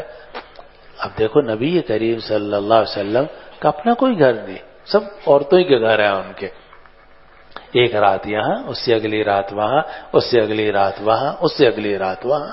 اسی لیے حضرت تھانوی رحمۃ اللہ علیہ نے جب دوسری شادی کی تو ان کی پہلی بیوی نے کہا کہ آپ نے مریدوں کے لیے دوسری شادی کا راستہ کھول دیا. فرمایا میں نے کھولا نہیں، بند کر دیا. کوئی کر کے تو دکھائے دوسری شادی، اور جس طریقے سے میں عادل کرتا ہوں اس طرح کوئی عادل کر کے تو دکھائے. تو نبی کریم صلی اللہ علیہ وسلم نے کے اوپر حالانکہ قسم واجب نہیں تھا، جیسا کہ ہم نے ایک مرتبہ آپ کو بتایا تھا، لیکن پھر بھی آپ قسم کرتے رہے، ہر گھر میں ایک ایک رات جاتے رہے، لیکن آپ کو بڑی تکلیف تھی، اور ایک رات یہاں، اگلی رات وہاں، اس سے اگلی رات وہاں، تو آپ کو تکلیف تھی. آپ یہ پوچھتے تھے کہ عائشہ کا دن کب آئے گا. ازواج مطہرہ سمجھ گئیں کہ آپ کو لیے ابھی کچھ تکلیف ہو رہی ہے، تو انہوں نے کہا ہم اجازت دیتے ہیں کہ آپ یہ بیماری کے دن جو ہے جیسے عائشہ رضی اللہ عنہ کے گھر میں گزار لیں. چنانچہ آپ نے وہاں وہ آخری دن گزارے اور وہیں آپ کا وصال ہوا. اس سے متعلق یہ ابواب قائم کیے کہ باب مرض نبی صلی اللہ علیہ وسلم بوفاتہ، یہ باب ہے نبی کریم صلی اللہ علیہ وسلم کے مرض کے بارے میں اور آپ کی وفات کے بارے میں. سوال کا یا گفتگو کے آداب میں سے یہ بھی ہے کہ جب دوسرا بول رہا ہو اس وقت اس کی بات کاٹنی نہیں چاہیے، اور جب دوسرا سانس لے پھر آپ سوال کر سکتے ہو۔ جی کون ہے؟ اب ادب بھی سیکھو، کیونکہ آپ مولانا بن گئے ہو، اب آپ جا کے مجلسوں میں شریک ہوگے، دوسرے لوگ بات کر رہے ہوں گے، بیچ میں آپ ان کی بات کاٹ دو گے، لوگ کہیں گے کہاں سے یہ جاہل آ گیا، اس کو کچھ عقل ہی نہیں ہے۔ جی استاد جی یہاں ذکر ہے کتاب النبی صلی اللہ علیہ وسلم الا کسرا و قیصر، تو یہاں کسرا کا ذکر تو ہے، قیصر کا ذکر نہیں ہے۔ یہ بتانے کے لیے کہ آپ نے قیصر کو بھی بھیجا، نجاشی کو بھی بھیجا، اور مختلف گورنروں کو بھیجا، جیسے کہ ابھی میں نے زبانی آپ کو بتایا تھا، لیکن جو روایت امام بخاری رحمۃ اللہ علیہ کے معیار پر تھی اس کو ذکر کر دیا، اور ترجمۃ الباب میں دوسری روایات کی طرف اشارہ کر دیا جو امام بخاری رحمۃ اللہ علیہ کے معیار پر نہیں ہے۔ چلو جناب، بسم اللہ الرحمن الرحیم۔ اور ہے یہ کتاب المغازی، ہے یہ کتاب المغازی، مگر آخر میں، اور اگر آپ ترتیب سے دیکھیں تو پہلے امام بخاری رحمۃ اللہ علیہ نے کتاب الجہاد قائم کی ہے، اس میں جہاد سے متعلق تمام زبانی احکام ذکر کی ہے، لمبی چوڑی کتاب الجہاد ہے، جیسا کہ آپ نے دیکھ لیا ہوگا۔ پھر کتاب الجہاد کے بعد امام بخاری رحمۃ اللہ علیہ کتاب بدء الخلق و ذکر الانبیاء علیہم السلام شروع کی، اور اس میں پھر صحابہ کا بھی ذکر کیا، یہ بتانے کے لیے کہ ان کی ساری زندگی جو تھی وہ جہاد میں، مجاہدہ میں، محنت میں اور مشقت میں گزری ہے۔ پھر کتاب المغازی قائم کی، پھر وہ سارے جو عملی جہاد تھا اس کو ذکر کیا۔ اب آپ میں آخر میں جا کے باب مرض النبی صلی اللہ علیہ وسلم بوفاتہ ہی کہ آپ کی پوری زندگی جو تھی وہ جہاد میں، مجاہدہ میں، جہاد بالسیف، جہاد باللسان، جہاد بالقلم، جہاد مع الشیطان، جہاد مع الکفار، جہاد مع النفس، رجعنا من الجہاد الاصغر الى الجہاد الاکبر۔ ساری زندگی آپ کی اسٹرگل میں گزری ہے، محنت، مشقت اور کوشش، تو ساری، کیونکہ جگہ جی لگانے کی دنیا نہیں ہے، الدنیا سجن المؤمن و جنت الکافر، تو پوری زندگی آپ کی اسی مجاہد جہاد کی، آخر میں جا کر انتہا ہوئی مرض پر اور وفات پر۔ مرض بھی آپ کا، اس میں بھی تکلیفیں آپ نے اٹھائیں، اور پھر اس کے بعد دنیا سے تشریف لے گئے، اور جس وقت میں آپ دنیا سے تشریف لے جا رہے تھے اس وقت میں بھی آپ نے آخری کام یہی کیا کہ آپ نے حضرت اسامہ ابن زید رضی اللہ عنہ کو جہاد کے لیے علم دیا اور ان کو جہاد کے لیے روانہ کیا۔ اور جس وقت میں آپ کا وصال ہو رہا تھا تو آپ نے جو نصیحتیں فرمائیں، الصلاۃ وما ملکت ایمانکم، اور اخرج الیہود من جزیرۃ العرب لا تتخذوا قبری وثنا یعبد، تو یہ بھی آپ نے نصیحت فرمائی کہ جو یہ میں نے جہاد کے لیے لشکر بھیج رہا ہوں اس کو روکنا نہیں بلکہ اس کو روانہ کر دینا۔ چنانچہ آخر تک یہ جہاد مجاہدہ آپ کا شامل رہا، داخل رہا۔ چلو جی کہاں 140 جی صحیح ہے جو حدیث رجعنا من الجہاد الاصغر الى الجہاد الاکبر، تو اس کے بارے میں مولانا فضل محمد صاحب نے توضیحات میں مولانا فضل محمد صاحب بنر ٹاؤن والے ہیں، مولانا فضل محمد صاحب دامت برکاتہ بنر ٹاؤن والے، کہاں کے؟ بنر ٹاؤن کے اچھا استاد، جی، تو انہوں نے توضیحات میں بہت تفصیل کے ساتھ یہ بات لکھی ہے کہ، اور حوالہ جات کے ساتھ، یہ حدیث جو ہے موضوع ہے۔ نہیں موضوع تو نہیں ہے، اتنی بات ہے کہ ضعیف ہے، لیکن چونکہ اس کی ضعف جو ہے وہ تدارک ہو جاتا ہے روایات کثیرہ کی وجہ سے، اس لیے ضعف بھی اس کا قابل برداشت ہے، اسی لیے اس کو کہا گیا کہ روایت جو حسن لغیرہ ہے، اصل میں ضعیف ہے مگر تعدد طرق کی وجہ سے یہ قوی ہو گئی ہے، تو موضوع تو نہیں ہے لیکن حسن لغیرہ ہی ضرور ہے۔ انہوں نے صوفیاء کی نسبت سے لکھی ہے کہ بعض جہل صوفیاء نہیں ہے، انہوں نے صوفیاء کی نسبت سے لکھا ہے کہ بعض جہل صوفیاء نے جو ہے اس طرح کی حدیث کو کیا ہے، روایت کی ہے۔ نہیں موضوع کہنا تو اس کو صحیح نہیں ہے، لیکن اتنی بات ہے کہ الفاظ جو ہیں وہ اس کے ضعیف ہیں، اور اسی لیے کہا جاتا ہے کہ اس کے جو معنی تو بالکل صحیح ہے، اس میں تو کوئی شبہ ہی نہیں ہے، معنی تو اس کا بالکل صحیح ہے، اس میں تو کوئی شبہ نہیں ہے، لیکن الفاظ ضعیف ہیں، لیکن چونکہ تعدد طرق کے ساتھ مروی ہیں اس لیے وہ حسن لغیری. اور ہمارے ہاں ایک وہ فخر الدین غلانی صاحب تھے تو دارالفتاء میں، بلکہ ان کا دارالتصنیف میں تھے، تو انہوں نے بھی ان کی کتاب کا جواب دیا ہے، اور ایک کتاب اس موضوع پر ان کی چھپی ہوئی موجود ہے، اس میں بھی انہوں نے یہ بات ثابت کی کہ یہ موضوع نہیں ہے بلکہ ضعیف ہے اور تعدد طرق کی وجہ سے حسن لغیری. چلو جناب. میرا نام عزیز اللہ ہے، والد صاحب کا نام عبد المنان ہے. میرا تعلق بلوچستان ضلع چاغی تفتان سے ہے. ابتدائی تعلیم تا درجہ سادسہ بلوچستان میں کیا اور درجہ ثانویہ سے تاحال جامعہ ہزا میں. بسم الله الرحمن الرحيم. باب مرض النبي صلى الله عليه وسلم ووفاته وقول الله تعالى إنكم ميت وإنهم ميتون ثم إنكم يوم القيامة عند ربكم تختصمون. وقال يونس عن الزهري قال عروة وقالت عائشة رضي الله تعالى عنها وعنهم كان النبي صلى الله عليه وسلم يقول في مرضه الذي مات فيه يا عائشة ما أزال أجد ألم الطعام الذي أكلت بخيبر فهذا أوان وجدت انقطاع أبهر من ذلك الصمت. یہ باب ہے کہ نبی کریم صلی اللہ علیہ وسلم بیمار ہوئے اور آپ کی وفات ہوئی، اس سے متعلق یہ باب. اور یہ باب ہے اللہ تعالیٰ کے ارشاد کے بارے میں انک میت و انہم میتون، آپ بھی مرنے والے ہیں یہ لوگ بھی مریں گے. ثم انکم یوم القیامت عند ربکم تختصمون، پھر تم سب لوگ قیامت کے دن اپنے پروردگار کے سامنے جھگڑو گے، یعنی اللہ تعالیٰ تمہارے جھگڑوں کا فیصلہ کریں گے. حضرت عروہ فرماتے ہیں کہ حضرت عائشہ رضی اللہ عنہ نے فرمایا کہ نبی کریم صلی اللہ علیہ وسلم اپنی اس بیماری میں فرما رہے تھے جس میں آپ کا وصال ہوا کہ عائشہ میں ہمیشہ اس کھانے کی تکلیف پاتا ہوں جو میں نے خیبر میں کھایا تھا، اور یہ وقت ہے کہ میں پا رہا ہوں کہ میری شہرک کٹی جا رہی ہے اس زہر کی وجہ سے. آپ کو خیبر میں زینب ابن مشکم ابن سلام یہودیہ نے بکری کے اندر زہر ملا کے دیا تھا اور آپ نے منہ میں گھمایا تھا، لیکن پھر آپ نے پھینک دیا تھا، لیکن کچھ نہ کچھ اثر زہر کا آپ کے جسم میں باقی رہا. چنانچہ نبی کریم صلی اللہ علیہ وسلم نے وصال کے وقت میں حضرت عائشہ رضی اللہ عنہ سے فرمایا کہ عائشہ مجھے ایسا لگتا ہے کہ میری شہرت جو ہے اس زہر کی وجہ سے کٹ رہی ہے، تکلیف ہے مجھے. اور یہ فرمایا کہ میں ہمیشہ اس کھانے کی تکلیف پاتا ہوں جو میں نے خیبر میں کھایا تھا، اور یہ وہ وقت ہے کہ میری شہرک میں پا رہا ہوں اپنے شہرک کے کٹنے کو اس زہر کی وجہ سے.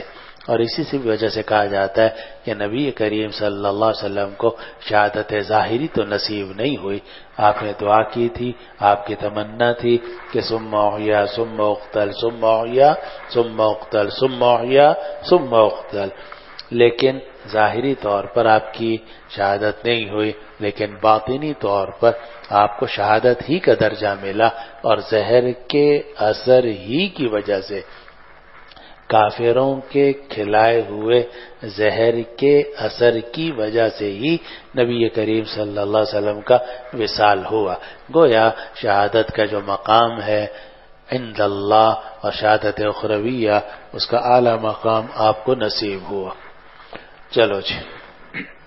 بسند المتصل منا إلى إمام الهمام الحافظ الحجة أمير المؤمنين في الحديث أبي عبد الله محمد بن إسماعيل بن إبراهيم بن المغيرة بن البردزبة الجعفي البخاري رحمه الله تعالى ومتعناه بعلومه وبركاته آمين. قال حدثنا يحيى بن بكير قال حدثنا الليث عن عقيل عن ابن شهاب عن عبيد الله بن عبد الله عن عبد الله بن عباس رضي الله تعالى عنهم عن أم قيس بن حارث رضي الله تعالى عنها قالت سمعت النبي صلى الله عليه وسلم يقرأ في المغرب بالمرسلات عرفا ثم ما صلى لنا بعدها حتى قبضه الله. میں نے نبی کریم صلی اللہ علیہ وسلم کو سنا آپ مغرب کی نماز میں سورہ بالمرسلات عرفاً پڑھ رہے تھے، پھر آپ نے اس کے بعد ہمیں نماز نہیں پڑھائی یہاں تک کہ اللہ تعالیٰ نے آپ کی روح قبض کر لی. جمعرات کا دن تھا، کہ جس میں آپ کو تکلیف زیادہ ہوئی صبح کے وقت میں، چاش کے وقت میں، اور اسی وقت میں واقع قرطاس پیش آیا جس کا ذکر آگے ایک دو حدیثوں کے بعد آنے والا ہے. تو پھر آپ کی طبیعت کچھ بہتر ہو گئی بعد میں، پھر آپ ظہر میں بھی تشریف لے گئے، عصر بھی نماز آپ نے پڑھائی، مغرب کی نماز بھی پڑھائی، اور مغرب میں آپ نے والمرسلات عرفا فالعاصفات عصفا کی تلاوت فرمائی. مغرب کی نماز کے بعد جب آپ واپس تشریف لائے پھر عشاء میں نہیں جا سکے، اور عشاء میں آپ پر غشی طاری تھی، تو آپ نے کو ذرا طبیعت بہتر ہوئی تو آپ نے پانی منگوایا، بلکہ آپ نے پوچھا کہ کیا لوگوں نے نماز پڑھ لی؟ تو عائشہ رضی اللہ عنہ نے فرمایا کہ نہیں، وہ لوگ آپ کا انتظار کر رہے ہیں. تو آپ نے فرمایا ضعوا لی ماء فی المخزب، تھال کے اندر میرے لیے پانی رکھو. چنانچہ آپ نے وضو کیا لیکن مسجد تشریف نہیں لے جا سکے، پھر غشی طاری ہو گئی، پھر آپ لیٹ گئے، پھر آپ کو ذرا طبیعت بہتر ہوئی، پھر آپ نے پوچھا تو پھر عرض کیا گیا کہ لوگ تو انتظار کر رہے ہیں، ابھی انہوں نے نماز نہیں پڑھی. تو پھر آپ نے فرمایا ضعوا لی ماء فی المخزب، پھر آپ نے وضو کیا لیکن تشریف نہیں لے جا سکے. پھر آپ نے آخر میں عائشہ رضی اللہ عنہ نے فرمایا کہ مروا ابا بکر فلیصلی بالناس، ابو بکر کو حکم دو کہ وہ لوگوں کو نماز پڑھائے. چنانچہ جمعرات کے دن عشاء کی پہلی نماز تھی جو ابو بکر صدیق رضی اللہ عنہ نے پڑھائی، پھر جمعے کی 5 نمازیں، پھر ہفتے کی 5 نمازیں، پھر اتوار کی 5 نمازیں، اور پھر پیر کے دن کی فجر کی نماز. اس میں نبی کریم صلی اللہ علیہ وسلم پردہ ہٹا کے دیکھا اور صحابہ ایک دم خوش ہوئے کہ شاید حضور تشریف لا رہے ہیں، لیکن آپ کی اتنی ہمت نہیں تھی کہ آپ اٹھ کر 7 صف میں تشریف لے جا سکے مسجد میں. تو پھر آپ نے پردہ ڈال دیا اور پھر تھوڑی دیر کے بعد چاش کے وقت میں آپ کا انتقال ہو گیا. اس لیے کہا جاتا ہے کہ وہ وقت صدیق رضی اللہ عنہ نے کل کتنی نمازیں پڑھائیں؟ 17، کیونکہ جمعرات کے دن عشاء کی نماز، پھر ہفتے کی 5، اتوار کی 5، جمعہ ہفتہ اتوار، تو 15 ہو گئیں، اور پھر پیر کے دن فجر کی نماز. تو کل 17 نمازیں آپ نے پڑھائیں. آخری نماز جو آپ نے پڑھائی ہے وہ مغرب کی نماز تھی یوم الخمیس والے دن، اور اس میں آپ نے والمرسلات عرفا کی تلاوت فرمائی. اور اس یہ بھی معلوم ہوا کہ اگر کبھی قصار مفصل کے علاوہ کوئی تلاوت کر لی جائے مغرب کی نماز میں تو کوئی ناجائز نہیں ہے. اور یہ معلوم ہوا کہ بدل بدل کر تلاوت کرنا بہتر ہے، اسی لیے امام ایسے شخص کو بنانا چاہیے جو اقرأہم للقرآن ہو. چلو وبه قال حدثنا محمد بن عرعرة قال حدثنا شعبة عن أبي بشر عن سعيد بن جبير عن ابن عباس رضي الله تعالى عنهم قال كان عمر بن الخطاب رضي الله تعالى عنه يدني ابن عباس رضي الله تعالى عنه فقال له عبد الرحمن بن عوف رضي الله تعالى عنه إن لنا أبناء مثله فقال إنه من حيث تعلم. فسأل عمر ابن عباس رضي الله تعالى عنهما عن هذه الآية إذا جاء نصر الله والفتح، فقال أجل رسول الله صلى الله عليه وسلم أعلمه إياه، فقال ما أعلم منها إلا ما تعلم. یہ روایت پہلے گزر چکی ہے. عبداللہ ابن عباس رضی اللہ عنہ فرماتے ہیں کہ عمر فاروق جو تھے ابن عباس کو اپنے قریب کرتے تھے، اور یہاں تعلیق کا ذکر نہیں ہے لیکن دوسری روایات میں آتا ہے کہ آپ اہل بیت میں سے 2 حضرات کو اپنے بہت قریب رکھتے تھے، ایک حضرت عبداللہ ابن عباس، دوسرے حضرت علی. اور اسی لیے وہ بڑا مشہور مقولہ ہے لولا علی لہلک عمر، کہ حضرت علی سے آپ مشورہ کرتے رہتے تھے، اور ایک معاملے میں حضرت علی کی رائے کے بعد آپ نے فرمایا اگر علی مشورہ صحیح نہ دیتے تو عمر تو ہلاک ہو جاتا. تو حضرت عمر فاروق رضی اللہ عنہ حضرت علی اور حضرت عبداللہ ابن عباس کو اپنے بہت قریب رکھتے تھے. تو عبد الرحمن ابن عوف نے عمر فاروق سے کہا کہ ابن عباس تو لڑکے ہیں اور ہمارے ہاں تو ان جیسے لڑکے ہیں. فرمایا یہ تو ان لوگوں میں سے ہیں جن کو تم جانتے ہو. پھر عمر فاروق نے عبداللہ ابن عباس سے اس آیت کے بارے میں پوچھا اذا جاء نصر اللہ والفتح، تو عبداللہ ابن عباس نے کہا کہ یہ رسول اللہ صلی اللہ علیہ وسلم کے وفات کی اطلاع ہے جو اللہ نے آپ کو دی ہے۔ عمر فاروق نے کہا کہ ہاں اس آیت کے بارے میں بھی نہیں جانتا مگر وہی جو تم جانتے ہو۔ اور یہ بات ہے جو پیچھے گزر چکی کہ باقی صحابہ نے عدم علم کا اظہار کیا تھا، اقرار کیا تھا، مگر اس کی صحیح تفسیر حضرت عبداللہ ابن عباس نے بتائی اور اسی کی تائید کی عمر فاروق رضی اللہ عنہ نے۔ چلو جی۔ وبه قال حدثنا قتيبة قال حدثنا سفيان عن سليمان الأحول عن سعيد بن الجبير قال ابن عباس رضي الله تعالى عنه يوم الخميس وما يوم الخميس اشتد برسول الله صلى الله عليه وسلم وجهه فقال ائتوني أكتب لكم كتابا لن تضلوا بعده أبدا فتنازعوا ولا ينبغي عند نبي تنازع فقالوا ما شانه أهجر أفهموه فذهبوا يردون عنه فقال دعوني أنا فيه خير مما تدعونني إليه وأوصاهم بثلاث قال أخرج المشركين من جزيرة العرب وأجيز الوفد بنحو ما كنت أجيزهم وسكت عن الثالثة أو قال فنسيتها۔ اگلی روایت بھی پڑھ لو۔ وبه قال حدثنا علي بن عبد الله قال حدثنا عبد الرزاق قال أخبرنا معمر عن الزهري عن عبيد الله بن عبد الله بن عتبة عن ابن عباس رضي الله تعالى عنه وعنهم قال لما حضر رسول الله صلى الله عليه وسلم وفي البيت رجال فقال النبي صلى الله عليه وسلم هلموا أكتب لكم كتابا لن تضلوا بعده قال بعضهم إن رسول الله صلى الله عليه وسلم قد غلبه الوجع وإنكم القرآن حسبنا كتاب الله فاختلف أهل البيت واختصموا فمنهم من يقول قربوا يكتب لكم كتابا لا تضلوا بعده ومنهم من يقول غير ذلك فلما أكثروا اللغو والاختلاف قال رسول الله صلى الله عليه وسلم قوموا قال عبيد الله فكان يقول ابن عباس رضي الله تعالى عنه إن الرزية كل رزية ما حال بين رسول الله صلى الله عليه وسلم وبين أن يكتب لهم ذلك الكتاب لاختلافهم ولغطهم۔ یہ ہے واقع قرطاس سے متعلق دو روایتیں۔ پہلی روایت یہ ہے کہ عبداللہ ابن عباس رضی اللہ عنہ نے فرمایا یوم الخمیس وما یوم الخمیس، جمعرات کا دن، اور ہائے کیا تھا جمعرات کا دن۔ اور یہاں تو نہیں ہے لیکن دوسری روایات میں ہے کہ عبداللہ ابن عباس رونے لگے اور اتنا روئے کہ ان کی آنکھوں کے آنسوؤں سے جو سامنے کنکریاں تھیں وہ بھی تر ہو گئیں۔ تو عبداللہ ابن عباس بہت روئے وہ یاد کر کے، اور کہا یوم الخمیس وما یوم الخمیس، جمعرات کا دن، اور کیا تھا جمعرات کا دن کہ رسول اللہ صلی اللہ علیہ وسلم کو تکلیف بہت زیادہ تھی، تو آپ نے فرمایا کہ میرے پاس لے آؤ خط تحریر اور میں تمہارے لیے تحریر لکھ دوں جس کے بعد تم کبھی بھی گمراہ نہیں ہوگے۔ اب صحابہ میں جھگڑا ہو گیا، حالانکہ نبی کے پاس تو جھگڑا نہیں کرنا چاہیے۔ بعض لوگوں نے کہا کہ آپ کی کیا حالت ہے کہ آپ نے بیکار کی بات فرمائی ہے، استفہموہ، آپ سے پوچھ لو۔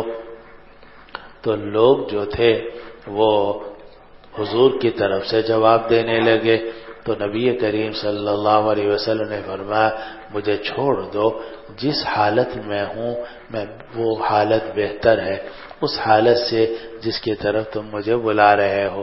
پھر آپ نے ان کو وصیت کی 3 چیزوں کے بارے میں، ایک ہی کہ تم جزیرۃ العرب سے مشرکین کو نکال دینا، دوسرا یہ کہ وفود کے ساتھ ویسے ہی انعام و اکرام کا معاملہ کرنا جیسے میں ان کو انعام دیتا تھا۔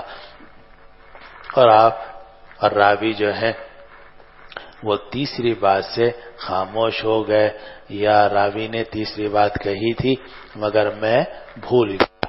یہ قول ہے سفیان کا، اور سفیان نقل کر رہے ہیں سلیمان احول سے، تو سفیان کہتے ہیں کہ یا تو تیسری بات انہوں نے بتائی نہیں تھی یا بتائی تھی مگر میں بھول گیا۔ اگلی روایت یہ ہے کہ عبداللہ ابن عباس رضی اللہ عنہ سے روایت ہے کہ جب رسول اللہ صلی اللہ علیہ وسلم کی وفات کا وقت قریب آیا تو گھر کے اندر کچھ لوگ تھے، تو آپ نے فرمایا کہ لے آؤ میں تمہیں ایک تحریر لکھ دوں جس کے بعد تم گمراہ نہیں ہوگے۔ تو بعض لوگوں نے کہا کہ رسول اللہ صلی اللہ علیہ وسلم کے اوپر تو تکلیف غالب ہے اور ہمارے پاس قرآن ہے اور ہمارے لیے کتاب اللہ کافی ہے. اب گھر والوں میں اختلاف ہو گیا اور آپس میں جھگڑنے لگے. بعض کہہ رہے تھے کہ قریب کر دو اور تاکہ حضور تمہارے لیے تحریر لکھ دیں جس کے بعد تم گمراہ نہیں ہوگے. اور بعض لوگ یہ کہتے تھے اور بعض لوگ اس کے علاوہ کی بات کہہ رہے تھے کہ حضور کو فی الحال تکلیف مت دو. جب لغو اور اختلاف زیادہ ہو گیا تو رسول اللہ صلی اللہ علیہ وسلم نے فرمایا قوموا عنی، میرے پاس سے کھڑے ہو جاؤ. عبید اللہ ابن عبداللہ ابن عتبہ یہ کہتے ہیں کہ عبداللہ ابن عباس فرماتے تھے کہ بے شک مصیبت، بڑی مصیبت یہ تھی کہ جو حائل ہو گئی رسول اللہ صلی اللہ علیہ وسلم کے درمیان اور اس بات کے درمیان کہ آپ صحابہ کو وہ تحریر لکھ کر دیں. اور یہ مصیبت حائل ہوئی لاختلافہم ولغتہم، اس لیے کہ صحابہ میں اختلاف ہو گیا اور صحابہ شور مچانے لگے. لغت کہتے ہیں شور مچانے کو، یعنی شور مچانے کی وجہ سے نبی کریم صلی اللہ علیہ وسلم کی طبیعت مقدر ہو گئی اور آپ نے فرمایا کہ قوموا عنی، سب میرے پاس سے چلے جاؤ یہاں سے.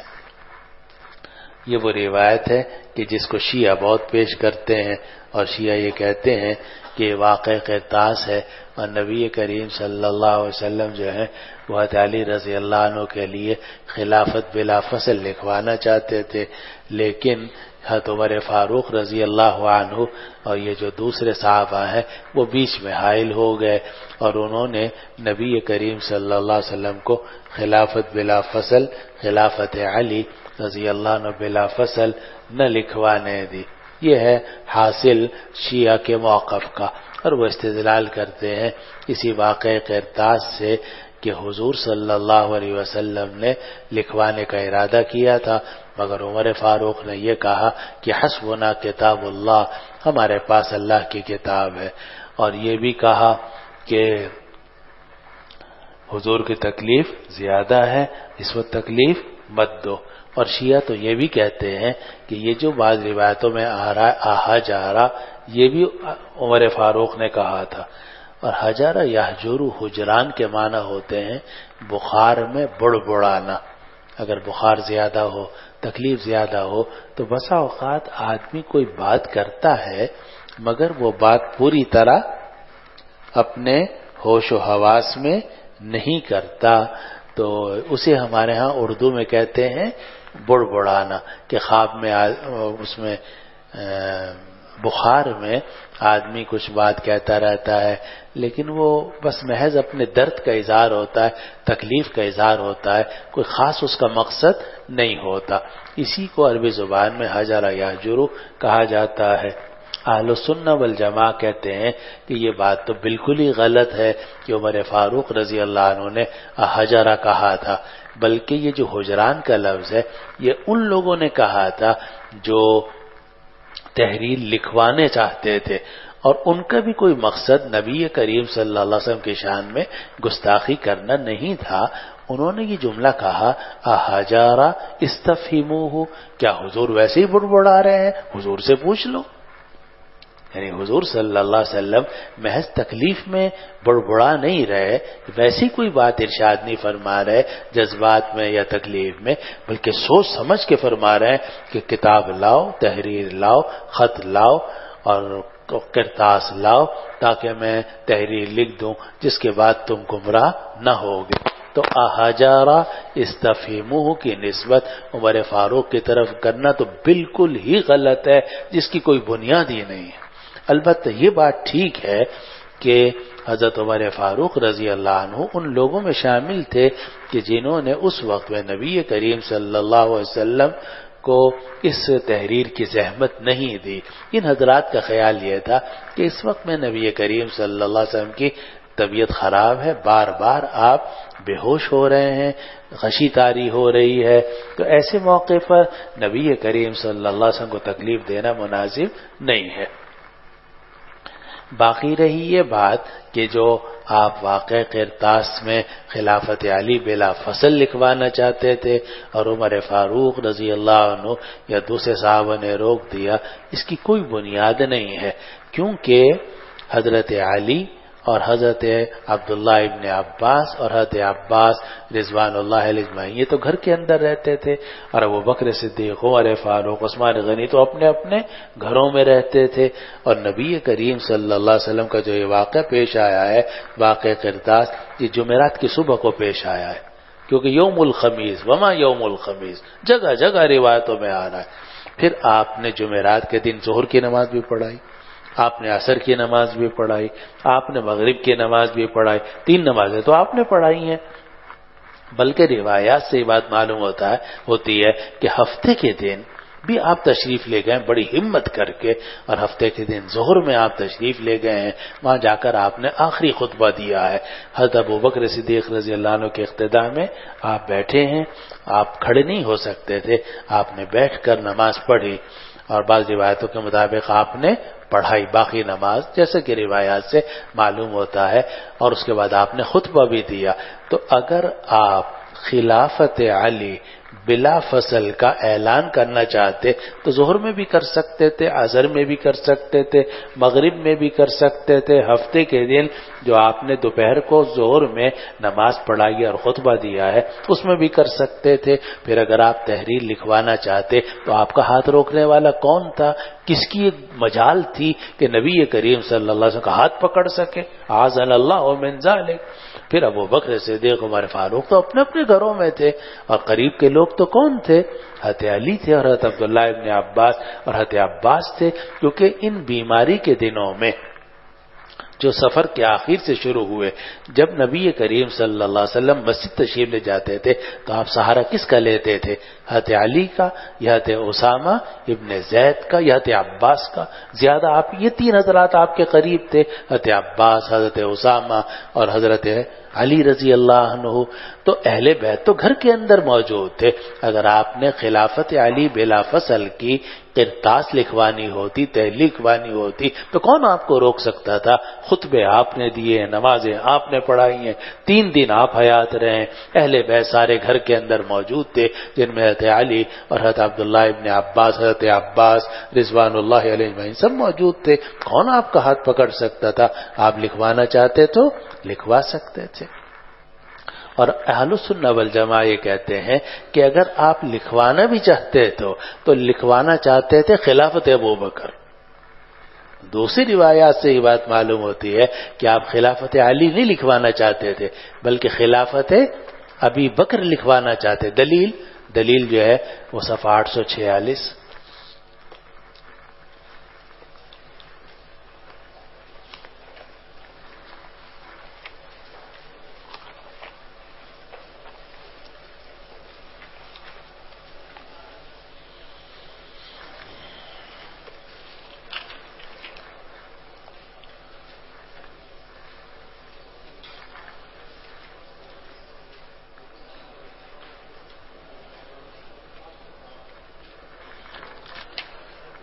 اب دیکھو اس میں یہ ہے کہ درمیان میں 846 میں 846 درمیان میں حدثنا یحیی بن یحیی ابو زکریا قال اخبرنا سلیمان بن بلال ان یحیی بن سعید قال سمعت القاسم بن محمد قالت عائشہ ورأسا. حضرت عائشہ نے فرمایا ہائے میرا سر. نبی کریم صلی اللہ علیہ وسلم فرمایا اگر ایسا ہوگا اور میں زندہ ہوں گا تو میں تمہارے لیے استغفار کروں گا، تمہارے لیے دعا کروں گا. حضرت عائشہ نے فرمایا ہائے میرے مر جاؤں، میری ماں مجھ کو روئے، اللہ کی قسم میں تو گمان کرتی ہوں کہ آپ میری موت سے خوش ہوں گے، اور اگر ایسا ہوا تو اسی دن کے آخر میں آپ دلہا بنے ہوئے ہوں گے اپنی ازواج مطہرات میں سے کسی بیوی کے ساتھ. نبی کریم صلی اللہ علیہ وسلم نے فرمایا بل انا وارسا، بلکہ ہائے میرا سر، یہ تو میں تمہیں چھیڑ رہا تھا تمہاری بیماری کی وجہ سے، ورنہ تو مجھے تکلیف زیادہ ہے. آپ نے یہ فرمایا. پھر آپ نے فرمایا لقد ہممت میں نے ارادہ کیا ہے، یا یہ فرمایا کہ اردت ان ارسل ابی بکر و ابنہ، کہ میں ابو بکر کو اور ان کے بیٹے کو پیغام بھیج دوں، وآہد، اور میں خلافت کی وصیت کر دوں، ان یقول القائلون، کہ کہنے والے کہیں گے یا تمنا کرنے والے تمنا کریں گے، ثم قلت، لیکن پھر میں نے دل میں کہا، یأبی اللہ ویدفع المؤمنون، کہ اللہ انکار کرے گا ابو بکر کے سوا کسی اور سے، اور مومنین بھی انکار کریں گے، یا یہ فرمایا کہ یدفع اللہ ویأبی المؤمنون، کہ اللہ بھی دفع کرے گا اور مومنین بھی انکار کریں گے، یعنی ابو بکر کے سوا کسی کو قبول نہیں کریں گے۔ اور آگے دیکھو صفحہ 1071 پر،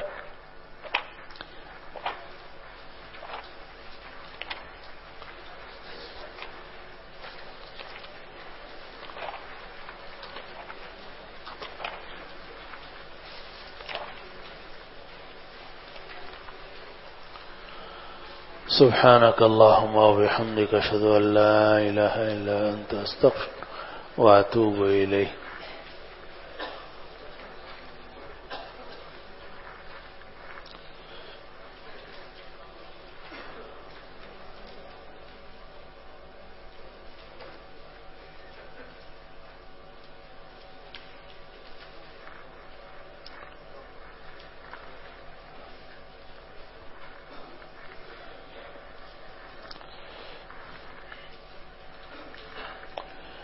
یہ ہے باب الاستخلاف 1071 کے بالکل نیچے دیکھو، یہ کتاب الاحکام چل رہی ہے، اور اس میں امام بخاری رحمۃ اللہ علیہ نے باب شروع میں قائم کیا باب بیعت النساء، پھر آگے باب قائم کیا باب من نکث بیعت النساء، یعنی عورتیں بیعت کر سکتی ہیں نہیں کر سکتی، تو کر سکتی ہیں۔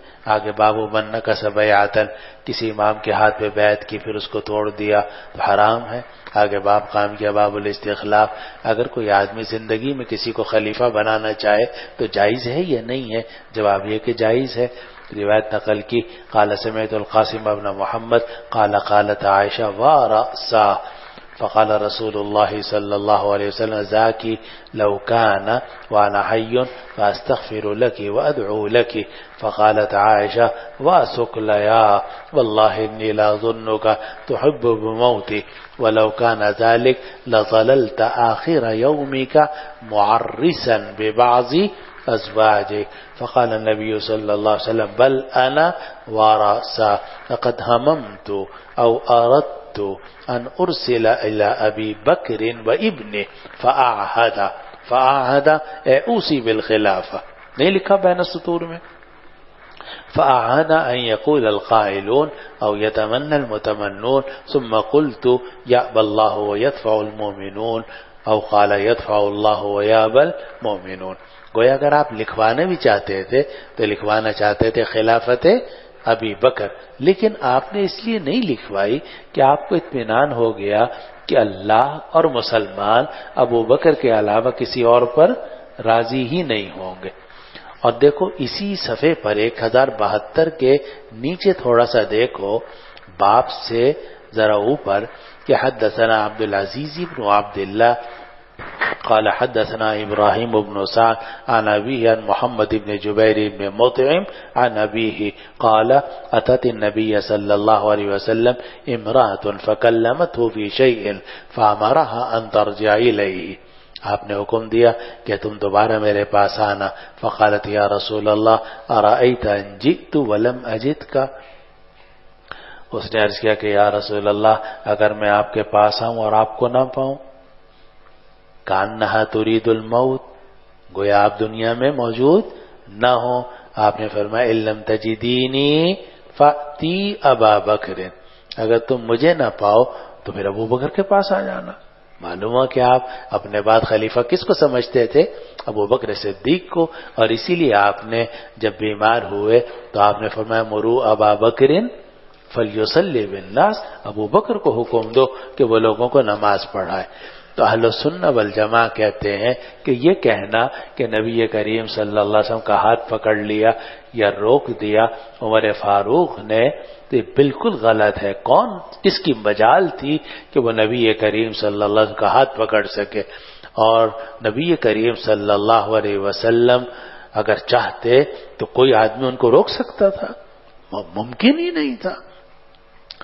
اور اگر آپ لکھوانا بھی چاہتے تھے تو آپ لکھوانا چاہتے تھے خلافت ابو بکر صدیق، لیکن آپ نے وہ بھی نہیں لکھوائی، اس لیے کہ آپ کو اطمینان تھا یا اب اللہ و یدفع المؤمنون، یا یدفع اللہ و یا اب المؤمنون. اور آپ نے عورت سے کہہ دیا کہ لم تجدینی فاتی ابا بکر. اور اس کے علاوہ بھی اگر آپ کچھ لکھوانا چاہتے تھے وہ آپ نے زبانی ساری وصیتیں کر دی.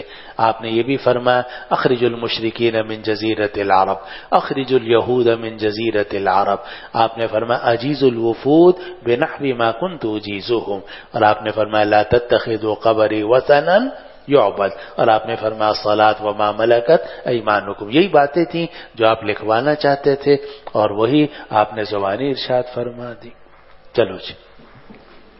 وبه قال حدثنا يسرة بن صفوان بن جميل اللخمي قال حدثنا إبراهيم بن سعد عن أبيه عن عروة عن عائشة رضي الله تعالى عنها وعنهم قالت دعا النبي صلى الله عليه وسلم فاطمة في شكاه الذي قبض فيه فصارها بشيء فبكت ثم دعاها فصارها بشيء فضحكت فسألنا عن ذلك فقالت صارني النبي صلى الله عليه وسلم أنه يقبض في وجهه الذي توفي فيه فبكيت ثم صارني فأخبرني أني أول أهله يتبعه فضحكت. حضرت عائشہ رضی اللہ عنہ سے روایت ہے کہ نبی کریم صلی اللہ علیہ وسلم نے حضرت فاطمہ رضی اللہ عنہ کو بلایا اپنی اس بیماری میں جس میں آپ کی روح قبض کی گئی. آپ نے چپکے سے ان سے کوئی بات فرمائی، وہ رونے لگی. پھر آپ نے ان کو بلایا، پھر چپکے سے کوئی بات پر فرمائی تو وہ ہنسنے لگی. تو ہم نے حضرت فاطمہ سے اس کے بارے میں پوچھا یہ کون کہہ رہی ہیں؟ حضرت عائشہ. تو وہ فرمانے لگی لیکن یہ کب فرمایا؟ انتقال کے بعد، کہ نبی کریم صلی اللہ علیہ وسلم نے مجھے چپکے سے یہ بات بتائی تھی کہ آپ کا انتقال ہو جائے گا اسی بیماری میں جس میں آپ کا انتقال ہوا. تو میں رونے لگی. پھر آپ نے مجھ سے سرگوشی کی اور یہ بات بتلائی کہ میں ان کے گھر والوں میں پہلی ہوں گی جو آپ کے پیچھے وہاں پہنچوں گی. فضحکت، تو میں ہنسنے لگی. تو نبی کریم صلی اللہ علیہ وسلم نے اپنی بیماری اور انتقال کی اطلاع حضرت فاطمہ رضی اللہ عنہ کو دے دی. اور یہاں تو روایات میں نہیں ہے، لیکن دوسری روایات میں ہے کہ حضرت عائشہ جب حضرت عائشہ فرماتی ہیں کہ فاطمہ جب روئیں اور تھوڑی دیر میں ہنسنے لگی تو حضرت عائشہ فرمانے لگی میں تو سمجھتی تھی کہ یہ بڑی عقل مند عورت ہے، لیکن یہ تو عجیب سی جذباتی عورت ہے، کبھی رو رہی ہیں اور کبھی ہنس رہی ہیں. تو میں نے پوچھا کہ کیا بات ہوئی ہے؟ کہا میں نہیں بتاؤں گی. لیکن جب نبی کریم صلی اللہ علیہ وسلم کا وصال ہو گیا تو بعد میں پھر حضرت فاطمہ رضی اللہ عنہ نے یہ بات بتا دی. چلو بسم اللہ الرحمن الرحیم. نام سید الرحمان بن صابر خان، تعلق ضلع اٹک سے. ابتدائی درجات اپنے علاقے اٹک میں ہی پڑھے اور درجہ صابر سے تاہل. چلو. وبالسند المتصل منا إلى الإمام الحافظ الحجة أمير المؤمنين في الحديث أبي عبد الله محمد بن إسماعيل بن إبراهيم بن المغيرة بن البردزبة الجوفي البخاري رحمه الله تعالى ومتعنا بعلومه وبركاته آمين. قال حدثني محمد بن بشار قال حدثنا غندر قال حدثنا شعبة عن سعد عن عروة عن عائشة رضي الله تعالى عنها وعنهم قالت كنت أسمع أنه لا يموت نبي حتى يخير بين الدنيا والآخرة. سمعت النبي صلى الله عليه وسلم يقول في مرضه الذي مات فيه وأخذت بقة يقول مع الذين أنعم الله عليهم من النبيين الآية فظننت أنه خير. روایت نقل کی کہ میں یہ سنا کرتی تھی کہ کوئی نبی نہیں دنیا سے جاتا، نہیں مرتا یہاں تک کہ اسے دنیا اور آخرت کے درمیان اختیار دیا جاتا ہے. تو میں نے نبی کریم صلی اللہ علیہ وسلم کو سنا آپ اپنی اس بیماری میں جس میں آپ کا وصال ہوا اور آپ کو پکڑ لیا تھا بحا نے. بحا کہتے ہیں حلق کا خشک ہو جانا، کہ آدمی بات کرنا چاہے مگر بات کرنے پر پوری طرح قادر نہ ہو، یہ ہے بحا. بوحہ نے آپ کو پکڑ لیا تھا، یعنی آپ کو بات کرنا مشکل ہو رہا تھا، تو اس وقت میں نے سنا کان لگا کر، تو آپ یہ جملہ فرما رہے تھے مع الذین انعم اللہ علیہم من النبیین والصدیقین والشہداء، کہ میں تو ان لوگوں کے ساتھ رہنا چاہتا ہوں جن پر اللہ نے انعام کیا ہے. فظننت انہ خیر، تو مجھے گمان ہوا کہ آپ کو اختیار دیا گیا تھا اور آپ نے آخرت کو اختیار کیا ہے. جی. وبه قال حدثنا مسلم قال حدثنا شعبة عن سعد عن عروة عن عائشة رضي الله تعالى عنها وعنهم قالت لما مرض النبي صلى الله عليه وسلم المرض الذي مات فيه جعل يقول في الرفيق الأعلى. جب آپ بیمار ہوئے وہ بیماری جس میں آپ کا وصال ہوا تو آپ فرما رہے تھے پھر رفیق الاعلی، کہ میں رفیق اعلیٰ میں جانا چاہتا ہوں، یعنی اعلیٰ ترین ساتھیوں میں، اور اعلیٰ ترین ساتھی اللہ سبحانہ و تعالیٰ کے اور انبیاء کرام علیہم السلام، صدیقین، شہداء. گویا اس کا مقصد یہ تھا کہ اب میں دنیا میں رہنا نہیں چاہتا، آخرت منتقل ہونا چاہتا ہوں. اور یہ بھی معلوم ہوا کہ آپ کا جو آخری کلمہ تھا وہ یہ تھا اللہم الرفیق الاعلی یا پھر رفیق الاعلی. مختلف روایتیں ہیں، اور اس سے معلوم ہوا کہ یہ جو آ رہا ہے کہ من کان آخر کلامی ہی لا الہ الا اللہ، تو لا الہ الا اللہ کے الفاظ مراد نہیں ہے، بلکہ ہر وہ کلمہ جو لا الہ الا اللہ کے معنی پر دلالت کرتا ہو، رجوع اللہ پر، توحید پر، وہ سب کا سب داخل ہے من کان آخر کلامی ہی لا الہ الا اللہ. کوئی آدمی انتقال کے وقت کہتے اللہم الرفیق الاعلی، کہتے بھائی اللہ حافظ، اللہ کے سپورٹ، یہ سارے کے سارے کیا ہیں؟ آخر کلامی ہی لا الہ الا اللہ ہی ہے. جی. وبه قال حدثنا أبو اليمان قال أخبرنا شعيب عن الزهري قال أخبرني عروة بن زبير إن عائشة رضي الله تعالى عنها وعنه قالت كان رسول الله صلى الله عليه وسلم وهو صحيح يقول إنه لم يقبض نبي قط حتى يرى مقعده من الجنة ثم يحيى أو يخير. فلما اشتكى وحضره القبض ورأسه على فخذ عائشة وشي عليه فلما أفاق شخص بصره نحو سقف البيت ثم قال اللهم في الرفيق الأعلى. فقلت إذن لا يجاورنا، فعرفت أنه حديثه الذي كان يحدثنا وهو صحيح. رسول اللہ صلی اللہ علیہ وسلم جب تندرست تھے تو آپ یہ فرماتے تھے کہ کسی نبی کی روح قبض نہیں کی جاتی یہاں تک کہ اسے اس کا ٹھکانہ دکھا دیا جاتا ہے جنت سے، پھر اس کو سلام کیا جاتا ہے یا اس کو اختیار دیا جاتا ہے. پھر جب آپ بیمار ہوئے اور مرض اور روح قبض کرنے کا وقت آیا تو آپ کا سر حضرت عائشہ رضی اللہ عنہ کی ران پر تھا، آپ کے اوپر غشی طاری ہو گئی. جب افاقہ ہوا تو آپ نے اپنی نگاہ کو چھت کی طرف بلند کیا اور یہ فرمایا اللہم فی الرفیق الاعلی. تو حضرت عائشہ فرماتی ہیں فقلت اذن لا یجاورنا، تو میں نے کہا کہ اب آپ ہمارا پڑوس اختیار نہیں کریں گے، اب آپ ہمارے درمیان نہیں رہیں گے. جاور و یجاورو مجاورتن، جار بننا، پڑوسی بننا، یعنی اب آپ ہمارا قریب نہیں رہنا چاہتے، آخرت میں جانا چاہتے ہیں. تو میں نے پہچان لیا کہ یہ وہی بات ہے جو آپ ہم سے بیان کیا کرتے تھے، وَهُوَ صَحِيحٌ، جبکہ آپ تندرست تھے. جی. وبه قال حدثنا محمد قال حدثنا عفان عن صخر بن جويرية عن عبد الرحمن بن القاسم عن أبي عن عائشة رضي الله تعالى عنها وعنهم دخل عبد الرحمن بن أبي بكر على النبي صلى الله عليه وسلم وأنا مسندته إلى صدري ومع عبد الرحمن سواك رطب يستن به فعبده رسول الله صلى الله عليه وسلم بصره فأخذت السواك فقزمته ونفذته وطيبته ثم دفعته إلى النبي صلى الله عليه وسلم فاستن به فما رأيت رسول الله صلى الله عليه وسلم استن استنانا قد أحسن منه. فما عدا أن فرغ رسول الله صلى الله عليه وسلم رفع يده أو إصبعه ثم قال في الرفيق الأعلى ثلاثا ثم قضى وكانت تقول مات بين حاقنتي وذاقنتي. حضرت عائشہ رضی اللہ عنہ فرماتی ہیں کہ حضرت عبد الرحمن ابن ابی بکر یعنی حضرت عائشہ کے بھائی نبی کریم صلی اللہ علیہ وسلم کے پاس تشریف لائے اور حال یہ تھا کہ میں نے آپ کو سہارا دیا ہوا تھا اپنے سینے کی طرف، اور عبد الرحمن ابن ابی بکر میرے بھائی کے پاس مسواک تھی تازہ اور وہ اس کو دانتوں پر پھیر رہے تھے، تو رسول اللہ صلی اللہ علیہ وسلم نے اپنے نگاہ کو ان کے اوپر گاڑ دیا۔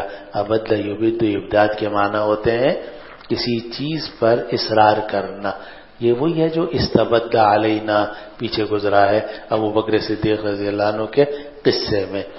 تو ابد یعنی آپ نے اپنی نگاہ اس کے اوپر گاڑ دی، یعنی مسلسل آپ مسواک کو دیکھ رہے تھے۔ تو حضرت عائشہ فرماتی ہیں کہ میں نے مسواک لی، میں نے اس کو چبایا، پھر اس کو جھاڑا، پھر میں نے اس کو نرم کیا۔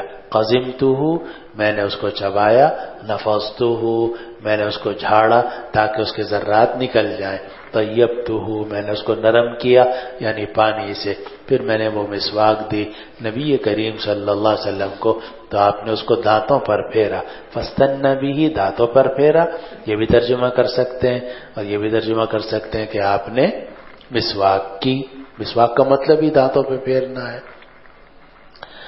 پھر اور میں نے نہیں دیکھا کہ رسول اللہ صلی اللہ علیہ وسلم نے کبھی اتنی اچھی مسواک کی ہو، اس سے زیادہ، یعنی کافی دیر تک آپ اس کو اپنے دانتوں پر پھیرتے رہے۔ اور جیسا کہ ہم نے آپ کو بتایا تھا کہ آپ کا معمول تھا کہ گھر میں داخل ہوتے ہی سب سے پہلا کام مسواک، اور جب نکلتے تھے تو مسواک، اور جناب صبح کو اٹھتے تھے تو مسواک، رات کو سونے سے پہلے مسواک، اور وضو کے وقت تو مسواک تھی ہی تھی، اور انتقال کے وقت بھی مسواک۔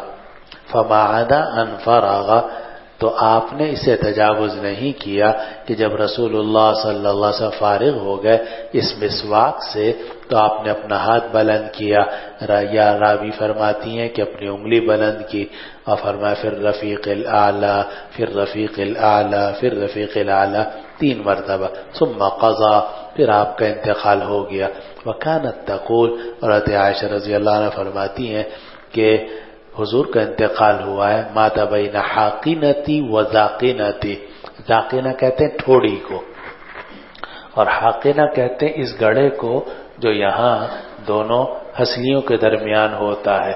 تو نبی کریم صلی اللہ علیہ وسلم کا وصال ہوا میرے حاقنہ اور ذاقنہ کے درمیان، اور پیچھے روایت میں گزرا کہ آپ نے سہارا دیا ہوا تھا، نبی کریم صلی اللہ علیہ وسلم کا سر مبارک یہاں تھا، اور اسی میں نبی کریم صلی اللہ علیہ وسلم کا وصال ہوا۔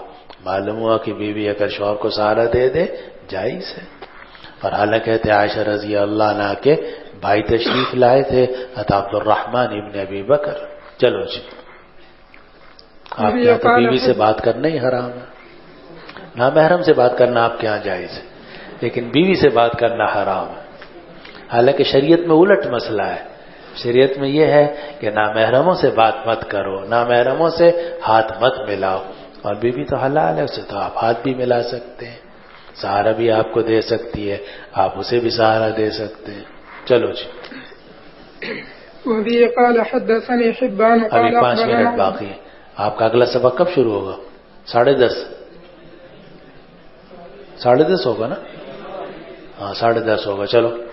وبه قال حدثني حبان قال أخبرنا 10 بجے چھوڑ دوں گا آپ کو انشاءاللہ۔ ہاں، قال أخبرنا يونس عن ابن شهاب قال أخبرني عروة أن عائشة أخبرته أن رسول الله صلى الله عليه وسلم كان إذا اشتكى نفس على نفسه بالمعوذات ومسح عنه بيده، فلما اشتكى وجهه الذي توفي فيه وتفقت أنفس على نفسه بالمعوذات الذي كان ينفس وأمسح بيد النبي صلی اللہ علیہ وسلم۔ حضرت عائشہ رضی اللہ عنہ نے عروہ کو یہ بات بتلائی کہ رسول اللہ صلی اللہ علیہ وسلم جب بیمار ہوتے تھے تو اپنے نفس پر پھونکتے تھے معوذات کو۔ معلوم ہے کہ قل اعوذ برب الفلق، قل اعوذ برب الناس، قل هو اللہ یا الکافرون، یہ معوذات ہیں، ان کا اپنے اوپر دم کرنا نبی کریم صلی اللہ علیہ وسلم سے ثابت ہے، اور یہ کوئی بدعت نہیں ہے۔ اور وَمَسَحَ عَنْهُ بِيَدِهِ، اور اپنا ہاتھ بھی آپ پھیرتے تھے۔ معلوم ہے اپنے اوپر دم کرنا، ہاتھ پھیرنا، یہ دونوں چیزیں بدعت میں داخل نہیں ہیں، بلکہ احادیث صحیحہ سے ثابت ہے۔ پھر جب آپ بیمار ہوئے اور آپ کو وہ بیماری ہوئی جس میں آپ کا انتقال ہوا تو میں آپ کے اوپر معوذات کو دم کرتی تھی جو آپ اپنے اوپر پھونکا کرتے تھے اور نبی کریم صلی اللہ علیہ وسلم کا ہاتھ آپ سے پھیرتی تھی. یعنی آپ کی زبان میں اور گلے میں اتنی آواز نہیں تھی کہ آپ پڑھ سکیں، تو پڑھتی میں تھی لیکن نبی کریم صلی اللہ علیہ وسلم کے ہاتھ پر پھونک دیتی تھی اور پھر آپ کا ہاتھ آپ کے جسم پر آہستہ آہستہ خود پھیر دیتی تھی. یہ مطلب ہے. چلو جی. وبه قال حدثنا معل بن أسد قال حدثنا عبد العزيز بن مختار قال حدثنا هشام بن عروة عن عباد بن عبد الله بن الزبير رضي الله عنه وعنهم أن عائشة أخبرت أنها سمعت النبي صلى الله عليه وسلم وأصغت إلي قبل أن يموت وهو مسند إلي زاره يقول اللهم اغفر لي وارحمني والحقني بالرفيق. نبی کریم صلی اللہ علیہ وسلم کو سنا اور کان لگا کر سنا اس سے پہلے کہ آپ کی وفات ہو. اور حضرت عائشہ فرماتی ہیں کہ آپ نے اپنی پشت کا مجھ سے سہارا لیا ہوا تھا، یعنی اپنی پشت میرے جسم سے لگا رکھی تھی، میں نے سہارا دے کر آپ کو بٹھا رکھا تھا اور آپ یہ فرما رہے تھے اللہم اغفر لی وارحمنی والحقنی بالرفیق الاعلی، یا اللہ مجھے معاف فرما دے، مجھ پر رحم فرما اور رفیق اعلی میں مجھے ملحق کر دے. جی جلدی پڑھو، 2 منٹ رہ گئے ہیں. 3 منٹ. سلط بن محمد قال حدثنا ابو عوانة عن هلال الوزاني عن عروة بن الزبير عن عائشة رضي الله تعالى عنها وعنهم قالت قال النبي صلى الله عليه وسلم في مرضه الذي لم يقم منه لعن الله اليهود اتخذوا قبور انبيائهم مساجدا.